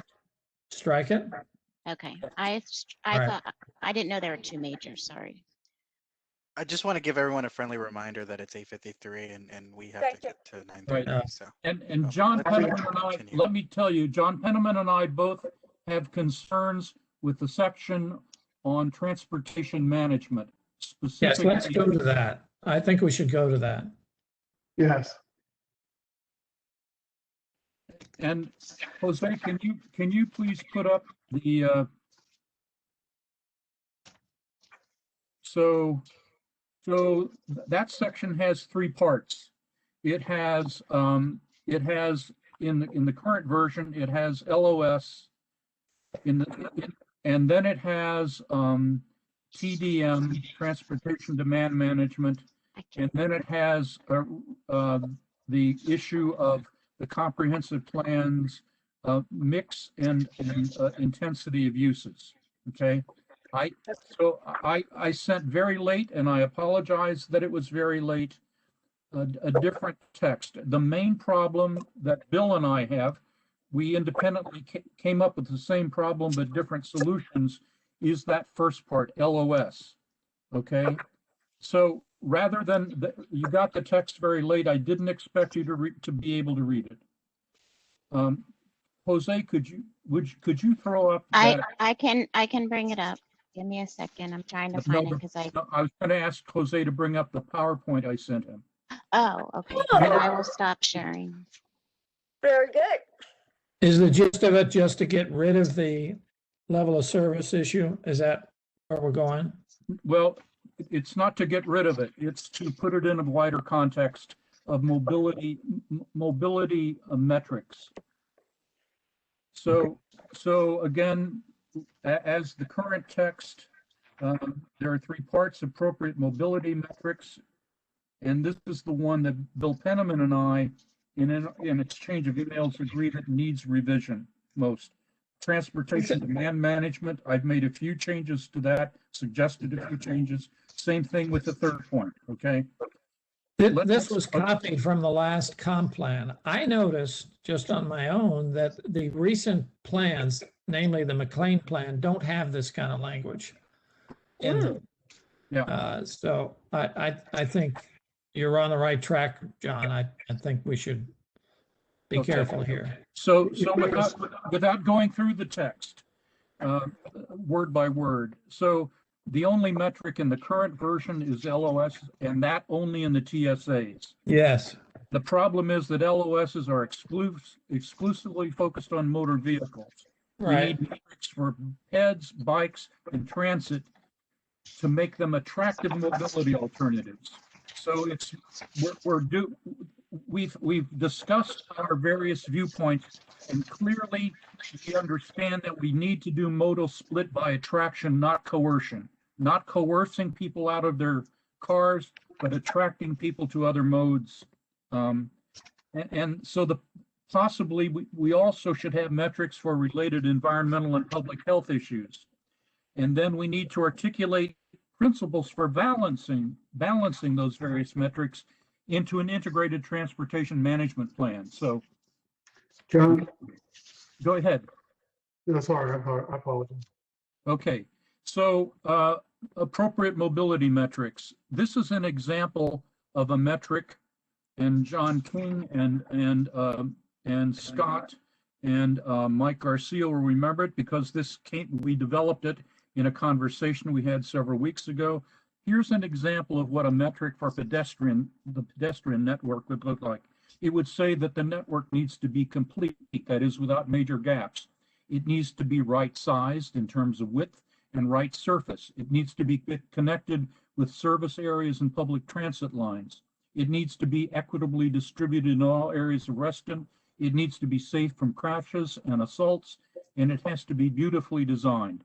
So that's an example what these other metrics would be. Okay, next slide.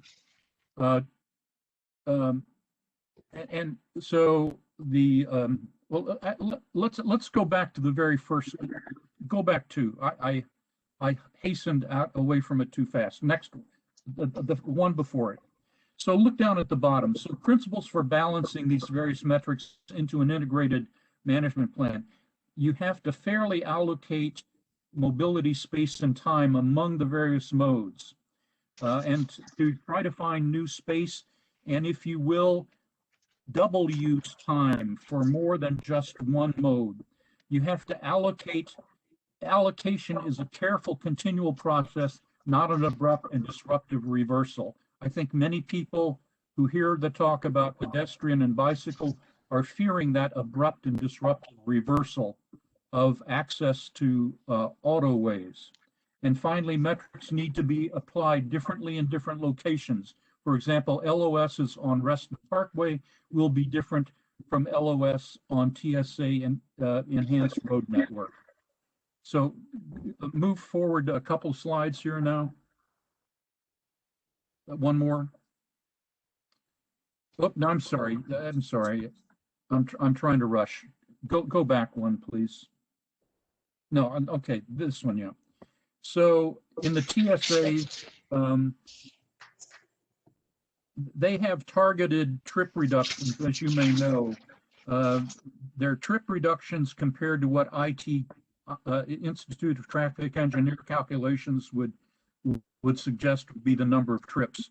And there are significant, the county has predicted significant reductions, 45 by full build out, 45% within a quarter of a mile, 40% within a half a mile, 25% farther out than a half a mile.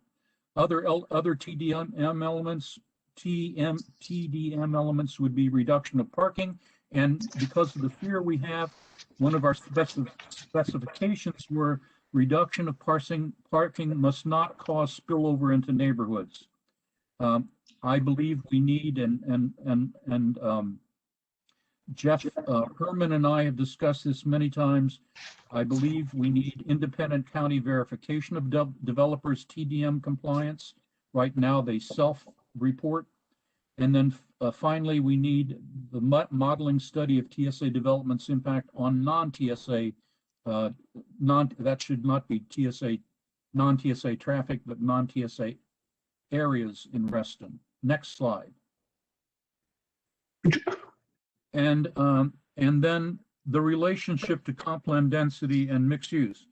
The key role of density and mix in increasing origination destination traffic. So except for pass-through traffic, an area's traffic comes, its origination and destination traffic, that is where you leave from and where you go to, is determined by the density and mix of development in that community. And so we've all talked about our concerns about the very high densities that were planned in 2014, 13 and 14. Secondly, and that's kind of a corollary, this plan will reduce some of the 2014 plans higher densities. And then thirdly, project by project, additional TDM is required for additional FAR. These are principles that John Carter articulated. So that is how I would handle that section. Something like that. So do you have the text? Yes. I sent it out. I sent it out late today, and it's much too long. It's much too long. It needs to be edited down, but I wanted to give all the reasoning for why I said those things. John, can I go back to my comments from a week ago? Sure. And I thought we were going to try and finish this tonight. And I want to follow along with what something John Carter said. Recent plans and others don't have these in here. Nobody likes TDMs. They're totally unrealistic. Oh, Jesus. Why are we putting these even in here? No, it wasn't the notion of TDMs. My concern is that LOS by itself, and for us making up the E's or F's or C's or whatever, that's where I had a concern. It's not the TDM in general. You know, the other thing is the ship is largely sailed when it comes to the TSAs. Almost all the developments within a half mile of the TSAs are already approved. So this is mostly addressing those areas outside and also in the neighborhoods, the PRC area. So I think the notions are pretty good. I'm just not sure what the text is going to say. And is it going to be a planning document, or is it is it going to have real recommendations in it? I just think we could look at the text and see where it goes. Look at the text, please. So this is Bill. I mean, I read the text that John put together, and I have a number of problems with it. One, the LOS. I don't think that has a place any longer. It was an arbitrary measure that led to a lot of problems in traffic management and road construction. I agree with John that at some levels, most of the TOD development has already been authorized, but not all. And some important places have not yet been. Mm-hmm. But I would say that there are trying to dabble and just let's pick a number and slash it is not a healthy thing to do. TOD is an essential measure to make use of the investment that the county, the state, and the nation have put into the transit, and to reduce the tendency to sprawl, which has been ultimately the source of traffic problems, not to mention environmental problems. But TOD to succeed depends on density. If you don't have enough density, you don't have the walking public who will keep the businesses afloat, the restaurants, the whatever. And so dabbling and saying, oh, well, now we'll just cut it back increases the risk that they won't succeed. And if they don't succeed, then you have more people driving, because the whole point is to have areas that are successful economically through walking, and also provide benefits to the rest of us who can either walk to it or drive to it. So I think why don't we let John create the text, and maybe we can't resolve this tonight, but let John create the text and see how it goes. It's created, John Carter. It's created. Okay. You received it today around noon. Yeah, but you said you were going to shorten it, maybe. Well, yeah, I would like feedback on the concepts, and then I would shorten it. Okay, why don't we just pin it up then? So if I could put it up on the screen. Two other comments that are important on how this can backfire. The development that's occurring is the source of much of the money that's going to go into the transportation improvements. So if you ratchet it back, you will lose some of the money for the transportation improvements. And access to land, for example, for the Soapstone crossing, is, at least in the negotiation phase, is going to be dependent on the builder getting to develop.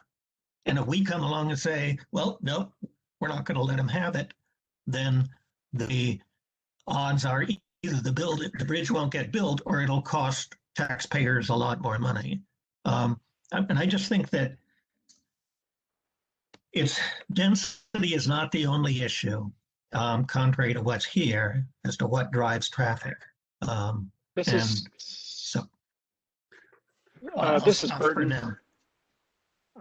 I think that Mr. Mooney and Mr. Penniman both have well articulated ideas, and that this section would benefit from them discussing and working on language together, and then coming back to the group with what they jointly agree on.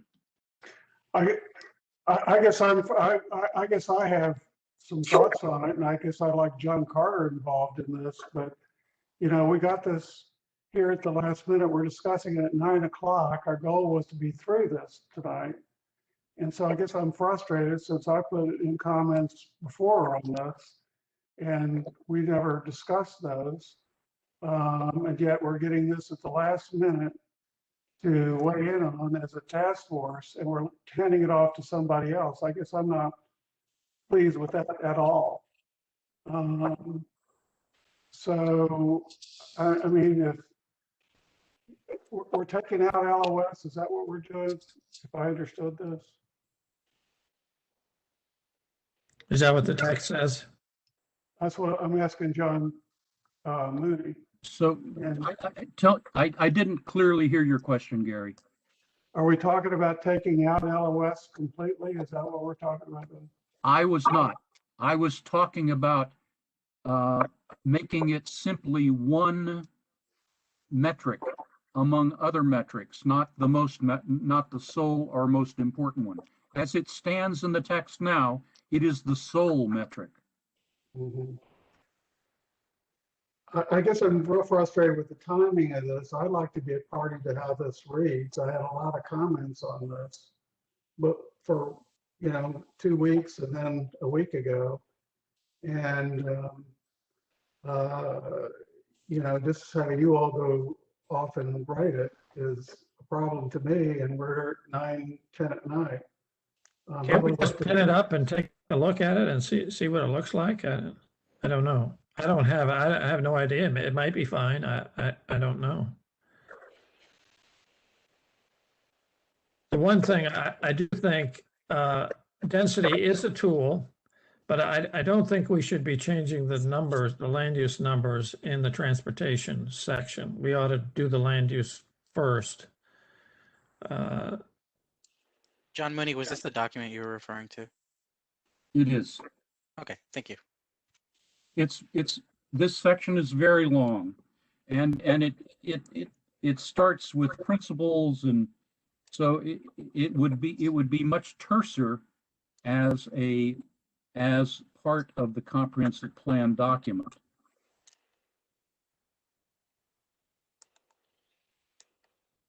So this basically talks about the limitations of LOS, okay? And what LOS means, okay? Yeah, we shouldn't do that. We should just put down what we're proposing. What are we proposing?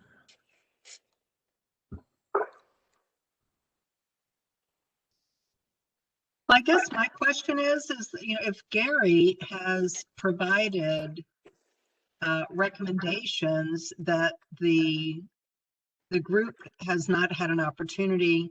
I mean, have we had an opportunity to review those? They were there for a couple of weeks ago, and I modified them a week ago, but I don't think they've seen any of those. And we were going to get to that tonight, and kind of this is a new thing presented at the last minute tonight. And I guess, how in the world would we do this as a group?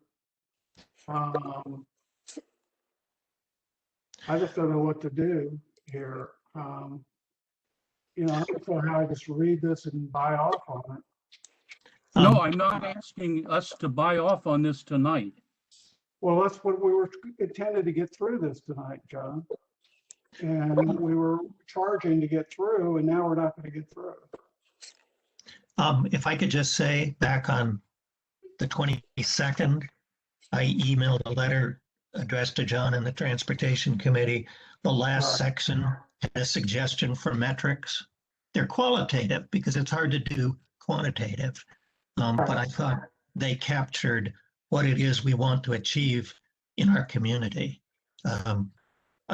They're not the be all and end all, but at least it was a short statement of suggested metrics. And I had sent out a document 4 or 3 weeks ago now, which indicated my sense that there were deep problems with this section of the chapter, but personal events happened that prevented me from dealing. You're right. Well, maybe we just need to come back and look at this and Bill, is your metrics, are they here right where we can look at them? It was on an email that I sent to the whole No, I know committee. that. I know that, but I meant, is John? I don't have. Yeah, no, I don't have control over the screen, so no. John, do you know what page it was on? John Mooney. Say that again. Did you know what those metrics were that Gary was referring to is on? Happy to put it up on the screen. The ones Bill had. I mean, I can read them. It's only like 6 sentences. Yeah. I mean, again, it's qualitative, but it seemed to me the way you ask about each proposed mobility measure, does it increase or decrease the overall quality of life and sense of community for Reston residents? Does it improve health, safety, and or the perceptions of safety? Does it enhance the attractiveness of Reston as a place to live, do business, or visit, including placemaking, etc.? Does it improve mobility and balanced connectivity outcomes in Reston? Increase choices, reduce time, increase access, increase transit usage, etc. Does it reduce or increase environmental impacts from transportation and its infrastructure? Does it help Reston's businesses? Those were and you would look at and try to answer those questions with each proposal and come to the conclusion that on balance it was good or it wasn't. I love those, Bill. Those are, to me, I don't know, I mean, other people may say that this doesn't work. And John has got a nice layout there. It's just hard to read at the last minute. But I don't know, what does John Carter say about, I mean, those are, to me, great. Those are nice. I'm not sure where you go with that. I don't see recommendations in that. And I'm concerned that this is supposed to be a comp plan. We should have real recommendations. I wonder where the Board of Supervisors and the staff are in this. That this is an established method. I wonder what the staff thinks about this. I think we ought to at least know, not that we have to listen, but we ought to at least know where they are. This is, I don't know.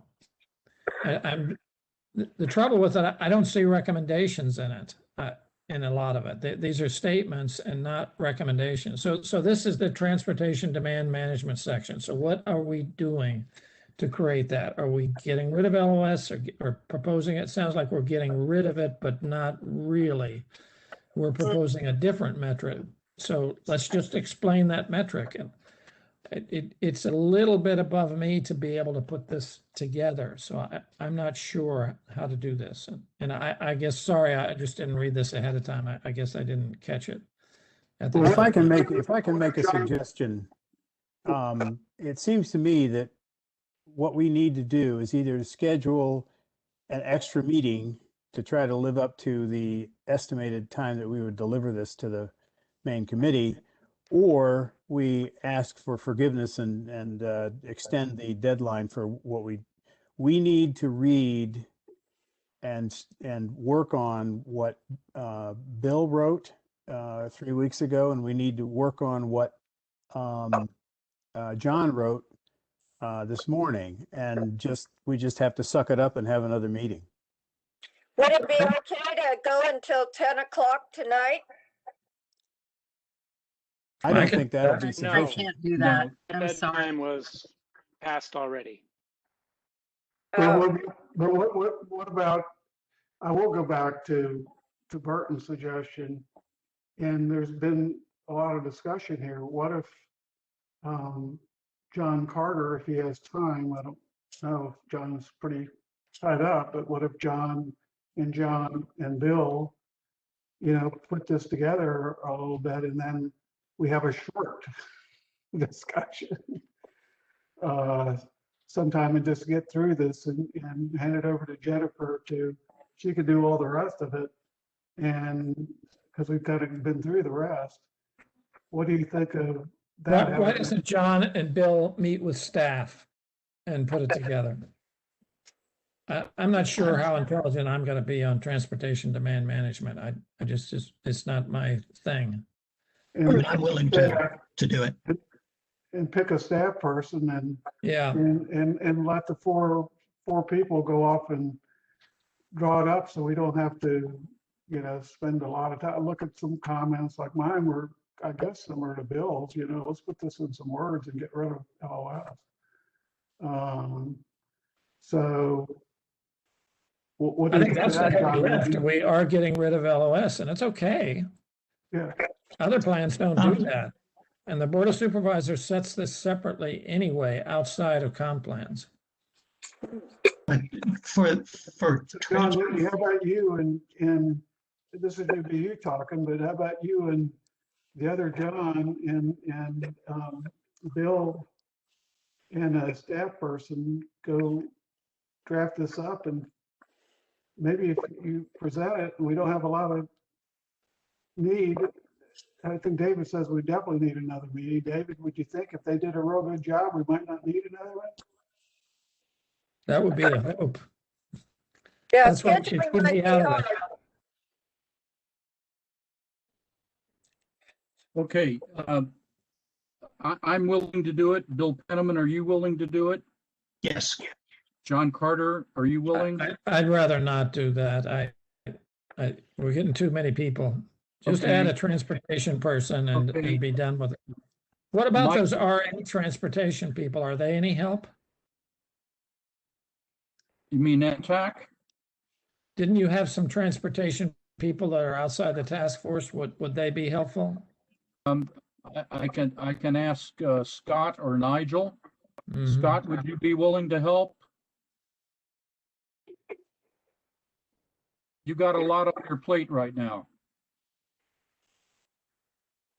My only request is not make it a bunch of platitudes. Make it something that we can actually use when we're reviewing projects.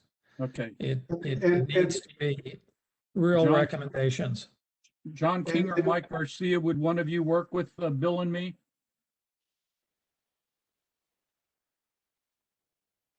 I don't know if they're still on the line. This is Mike. I'm here. I guess Oh. I'm more inclined to let the task force try to create this rather than have staff try to meddle with your work product. So that's why I'm more hesitant to. I'm happy to review it once you have it done, but I don't really want to be involved in crafting what you all the direction you all want to go. It looks like it's up to Bill Penniman and back to Burton's suggestion, Bill and John. But Bill, can we stick to your way of, I understand it can't be perfectly like that, but it would sure be nice to have some of your thoughts in there in terms of the generalities of what we're trying to get out of Reston. Yeah. Those, okay. No one, But remember, there has to be a balance. When you're looking at this, there has to be a balance. Yes. Right. Yeah, John, John, it looks like you and I need to talk and see what we can do. And I'm sure Mike will consult with us if we have questions on what works and what doesn't. okay. Yeah, we could be a resource, sure. Okay. And John Carter's points, I think, are well taken, and the more words we get in this, the better to me. I'll just throw that in and leave it at that. Okay. You have a lot of non-recommendations. Our developers just going to run right through us. If that's what you want to make it flexible, then that's what you'll get. Okay. Jennifer, you have my comments on the two other parts of that section on transportation management. I won't go over them. They are what they are. They're in the document. Yep. And guys, what we need to do is produce a document sufficiently firm and clear for the full task force to discuss on April the 12th. It does not have to be a perfect document. Right. It can have unresolved questions stated there. We have 40 comments left, just to give you an idea. Okay. We skipped over some comments in the bikeway section that I think we can zip through really quick if we have time to go back to that now, if Jennifer would bring it up on the screen again.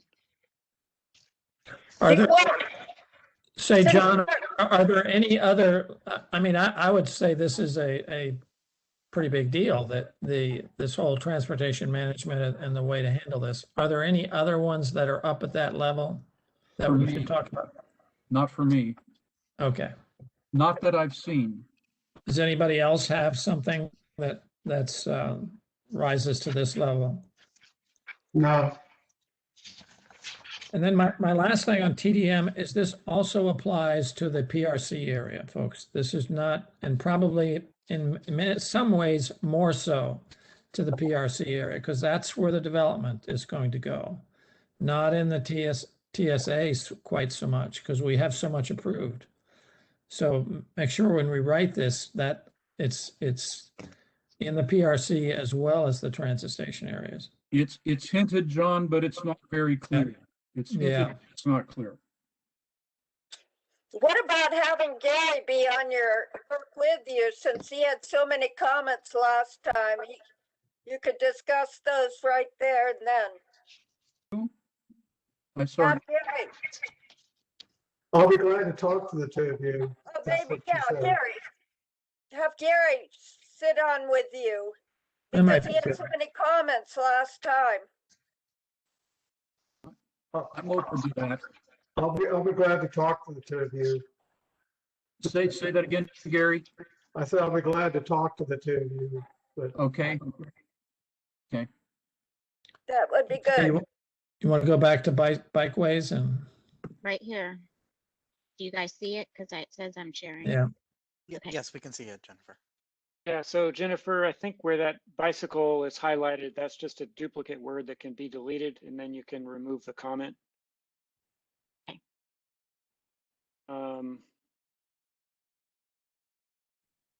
And yeah, delete that word.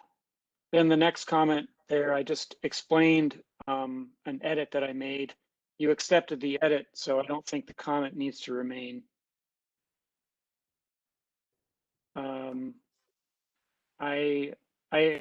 We addressed up higher the issue of security versus safety. Personal. Well, so here, yeah, I mean, you want to have the bikes secure, meaning they're reasonably secure, they don't get stolen. You also want to have lighting and other features that make people safe, secure as they're going to and from the parking. I'm fine with just leaving it as appropriately secure and just leave it at that. All right. And just delete the comment. And I made an edit there, and I think you can just delete that comment too.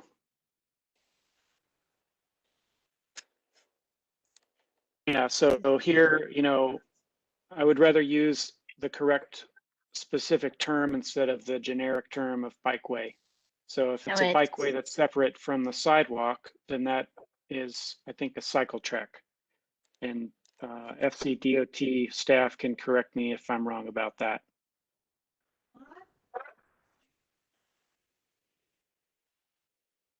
And if it's a separate bikeway, but it's on the street, that sounds like a buffered bike lane. So I would call it a buffered bike lane.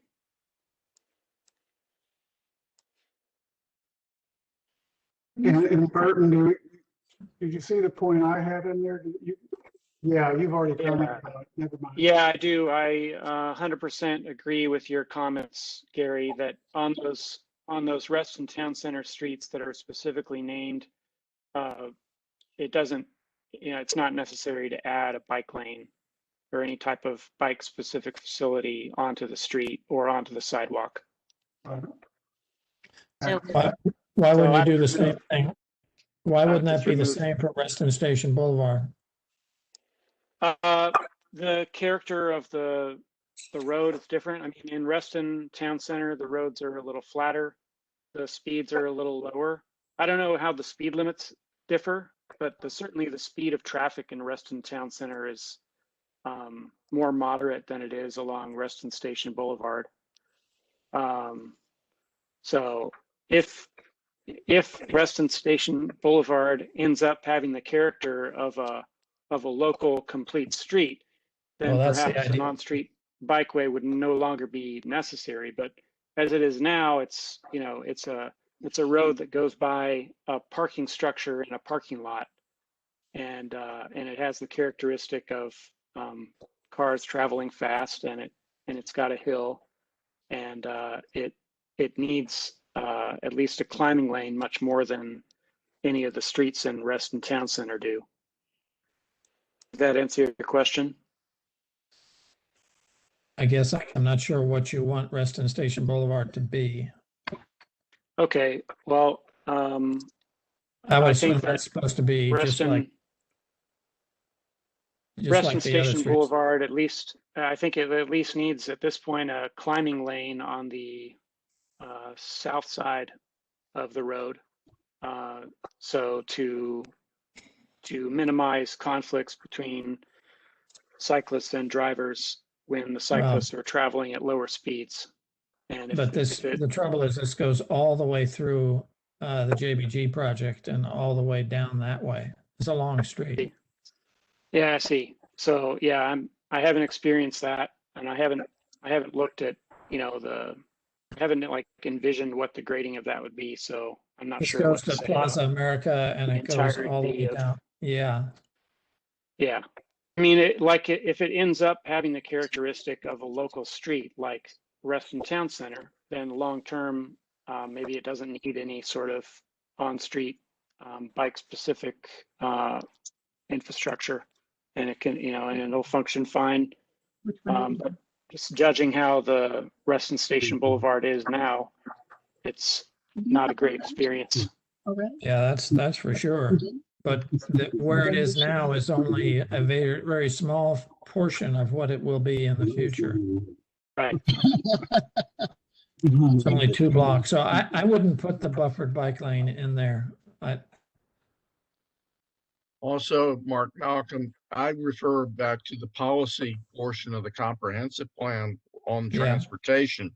It uses very specific terms. If it's in road, it's a bicycle route, not a bikeway, not a bike lane. Just as a note. And that was given, Jose had given us that document earlier in the evening. So that's a good point, Mark. So John, back to this Reston Station Boulevard item, I think we Yeah. can take out buffered. I only put buffered to try to be more specific about what the text that was already there was calling for. Yeah. But I don't actually think that a buffered bike lane is necessary. I was just trying to provide the correct term for the words that were already there. Okay. Hey, let's do a quick time check. It's 9:30. How much longer can people go? Indefinitely. No, Not indefinite, but Can we go for another 15 minutes? Yeah, 15. I can do that. Okay. Great. Jose, you okay with that? Yeah, I'm already cozy. I got my tea. Okay. So on this one in the transit station areas, for these roads that are specifically mentioned, I 100% agree with Gary's comment. And if we're only talking about those particular roads, then I think that this recommendation can be removed entirely, and then I'm not sure that we need that row at all. Any objections? So what, you want to take the bikeways off those streets? Right, yeah, and those would just be roads that that cyclists and motorists use, you know, at the same time. You know, they both use the same space, whether there's a Sharrow painted on there or not. Well, wouldn't you want to say that? Well, not really, because I mean, personally, no, because I think our default assumption should be that every road is a shared road. Yeah, I think that would be difficult in Reston Town Center. I think bicyclists use it, and I appreciate, I think, Burton recognizing that would be a little tough to do. I guess you could paint that on there, and it might be helpful, but it might be confusing too. I don't know. I'll leave it up to them. The point is you don't want to widen those streets to put on the bikeways. Is that the point? Yeah. So Yeah, why I My think don't you question say is, that's correct. several of Yeah. these streets in that particular thing already have the bike routes in the streets. Yeah, I guess you're right. I don't know what the right thing to do is, but So why don't we say that? At other points, it would be confusing in written down in Reston Town Center to suddenly, you know, have those. I think I'm going to leave it up to Yeah. Burton to. But why not say that? How about consider providing an on-street bikeway where appropriate? Okay. You know, it's very weak. And that but- works because several of these Yes. streets already have them. And then the bike route suddenly ceases for a car turn lane and then continues on the other side of the intersection. I don't think any of these streets have them. Yeah, I don't. Street, Library Street, Founders, I Like, don't think so. Yeah, Library Street, I think north of the town center has bike lanes, at least once you get north of New Dominion. If I'm thinking of the right street. Well, I don't think it exists. I live here, Burton. I don't recognize that because, Yeah, it doesn't exist. yeah, it doesn't Okay. exist. All right. All right, it's okay. Okay, Now, so now we're on, Yeah. now Burton, I just want to make sure, are we calling these shared or are these also multi? I'm not sure. Oh, if let's they're- call them multi-use paths to be Okay. consistent. Because that's consistent, right? Okay. I wasn't sure if shared meant something else.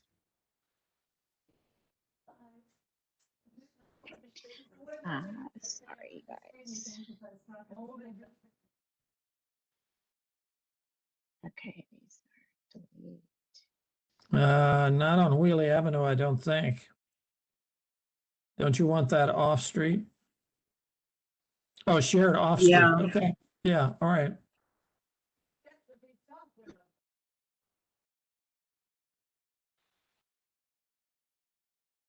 Yeah, we talked about this old Reston Avenue. I think there is room to put in a bike lane on one side of the road. And so when it's time to do some repainting, I figured that might as well be done. If that is acceptable to you all. I don't think there is room. That's the narrow. I'm street. wondering where that is myself. Yeah, Yeah, that's very narrow there. It's a old Reston Avenue, parallels Reston Parkway, and it's east of Reston Parkway. It connects between yeah. Sunset Hills Road and Temporary Road. And Yeah, at it the point splits where the Carlton, where the Carlton House and Stratford and then Sycamore. Stratford, it's Apartments. behind Stratford. Yeah. That's very narrow there. so It is. if That's you're extremely if you're narrow. traveling north, the street to me feels like it widens after you get through the crosswalk, which is also where the hill starts. So I'm pretty sure that there is room, but I don't, you know, this is not something that I'm insisting on. So I you know, wouldn't if do you- that. if y'all, okay. So I just accept this the way that it is then. The other thought was just eliminating this whole section. I don't know. The local streets, Right. Yeah. I would be fine with eliminating that. At least the last item, I think we should. Yeah. The Actually, local streets. I suggest just deleting both of these rows. okay. So everything under shared roadway. Yeah. Mhm.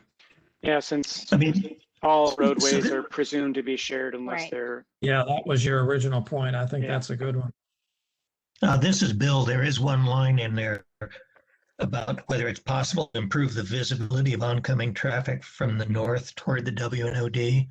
I mean, there is a bush, a fence, a tree, a something, a wall, and that's a pretty dangerous intersection for people crossing roadway. It may not be worth putting in here in a comp plan. You're talking Old Reston Avenue? Is that? Yeah, where it crosses where the WNOD crosses it. People traveling from the west headed east. There's a stoplight there. They can change it. I was going to say, not that anybody would jaywalk or anything, but There's a stoplight there. Right. so I wouldn't, if you're otherwise inclined to take that out, I don't think it's a critical item for a comprehensive plan. It is something that ought to get fixed, though. I would take it out. We're struggling That's to. fine. We keep adding things and we don't take anything Yeah, I think away. it just should get taken out. Yeah. I think Burton's comment on shared roadways is that's what all streets are. We don't need to say anything. Okay. So Okay. John Mooney's comment. Yeah, so let me eliminate some of this. We've already dealt with the bottom three things in the introduction to the bicycling and pedestrian stuff. The only other question I had was there's no discussion here of the rather specific pedestrian facilities the comp plan recommended for Lake and Village. Do we need to mention them? I don't know.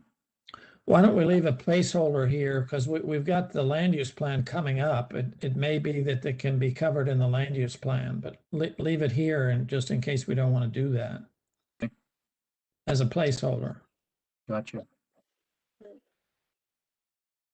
So we have 5 more minutes. So we are on multi-use trails. What do we think about just stopping at this point? We finished a section. Do we want to start another section with 5 minutes left? Well, there's not much in this, is there? Multi-use, Gary, or just your 4 here? And then that's it. Seems like we should, I just thought there ought to be a little, should be improved or added. I don't care. I just thought it was very specific. You should do this and mention it. Just, you know, I thought it would be, the editors can look at my comments and they can figure this out.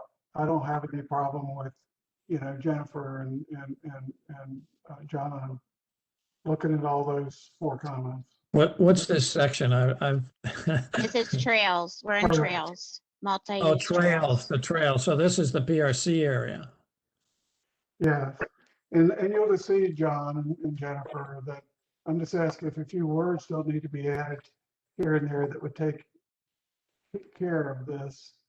I don't know what this last one is real quick. Like if you go down to Jennifer, maybe I can figure out. This is probably all from the comp plan, from the existing comp plan. Right, they are, it is. So this is mostly editable items. Seems like we should know and mention them. Seems like we should know. Yeah, I just, the editors can look at all these, Jennifer. I would just keep going. Page 12. Okay. It looks like there's a comment. I'm sorry, Jennifer, if you could just scroll back up. It looks like there's a comment at the end of this paragraph at the top of the page. Are the RA pathways being labeled multi-use? Isn't that a question for RA? I think that you might want to just pull that out into a comment so it doesn't get overlooked. Oh, yeah, right. If RA is okay with it. So let me just note that what got deleted at the bottom of this page, the last bullet that has nothing next to it, was the reference to a complete grade separated crossing at the intersection of Wheelie and the WNOD to facilitate the crossing. And somebody said they didn't care, but it's going to be built and it ought to be in the plan because we're not backing. I wouldn't back away from it. I think it's an important facility. Yeah.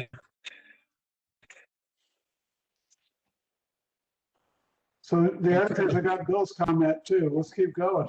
And then maybe we can get through this section and we won't. So, Bill, are you saying to undo this delete? Yes. Yes. That'd be my view. It's an important facility. I agree. It's not built yet. Oh, that was my error. I'm sorry. I guess I misread that. That's my fault. Okay, so we'll put it back. Picture or graph we can deal with later. Could we at least graphic? Okay, so that's multi-use. And next we have sidewalks, unless you, well, sidewalks is that big. I just was pointing out in the transportation people, we do have VDOT rules, which we're kind of not paying much attention to here. And whether that should be in here and we address them, or we just put what we want in and they can fight about it later. I always suggest that we put them in, but that's probably too difficult.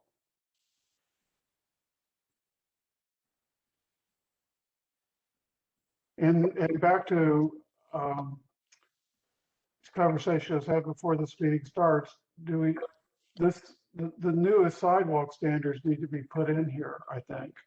And we have people that know what those are. Scott knows what those are. He may be off the phone call now, but he can consult with remember, we have the design guidelines that cover all of this, and they cover those dimensions and locations of the sidewalk. So I would defer to them. Okay, then, but you can see what it says in here, John. It says sidewalks. Well, maybe I did that. Maybe that's me. Okay. I just hope we go to the future. I've had all these comments about sidewalks being too narrow, and I know Scott knows those. We just ought to have the right citations. I'll leave it at that. Well, you're correct. They're too narrow. It's a terrible problem. It's a terrible problem. Are they in compliance with ADA guidelines? They're not that helpful, the ADA. No, I would say no. I think Scott knows what they are, and the other transportation people, if you, the editors, can just consult and make sure we got the right reference in, that's all. As someone who is an ADA coordinator certified individual, I will tell you that the majority of the sidewalks are not. Yes. And the design does not include passing spaces, which is something to think about, because if you have a 5-foot or a 6-foot sidewalk, you still need to provide passing spaces every 500 feet.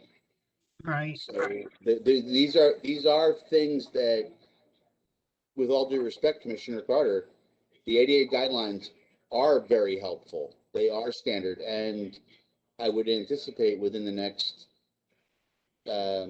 year to move on from the 2010 standards to the PROAG, or the right-of-way guideline access. Scott, so it's going to be even more severe. Scott, I think Jennifer's trying to put this in, but can we just have a citation that you could help them with so they can just put something in here? Absolutely, I will furnish I think that. Jennifer just got. I was going to say Jennifer just put something in here about passing spaces every 500 feet. But I think it's more. We just need a reference, like John said. Yeah, you're right. Okay, I got that note too. Okay, gang, it's 9:45. Shall we adjourn now? Gosh. I move that we adjourn. I second. I third, I guess. I'd like to add one thing to consider, and this is coming up in the open space section of whether to keep, how to do this. the trails are also in the open space section right now. So not tonight, but we should think about the coordination between the two. So it probably shouldn't be in both, I guess is my point. Okay, gotcha. Okay. Duly noted, John. It'll be in the minutes. And so folks, John Penniman and Gary and I will do our work. We'll try to get a draft back to you. We'll see if we need a meeting, and if so, we will call it. Okay? Okay, so what am I doing with the rest of the comments? I would say clean them up as much as we can. If there are comments left, we may or may not get to them before we send our text over to the task force. And I am not ashamed to have comments in the text we send over. I am not ashamed of that. Okay, because I already cleaned them up before this meeting, just FYI. The ones that are left, I didn't know what to do with. Okay. Is David Bennell's hand raised from previously? It's been up the whole time. It's virtual hand, not physical. It's virtual hand. I had something to say early on, and I never said it. So I think that's his motion to adjourn. Yeah, there you go. So who moved? Who moved? I did. Burton did originally, and I think Lynn seconded. Lynn seconded. Lynn, okay. Is anyone foolish enough to disagree? No. Okay. Okay, thanks, everybody. Not an easy. Thank you, John. Pretty good job, I would say.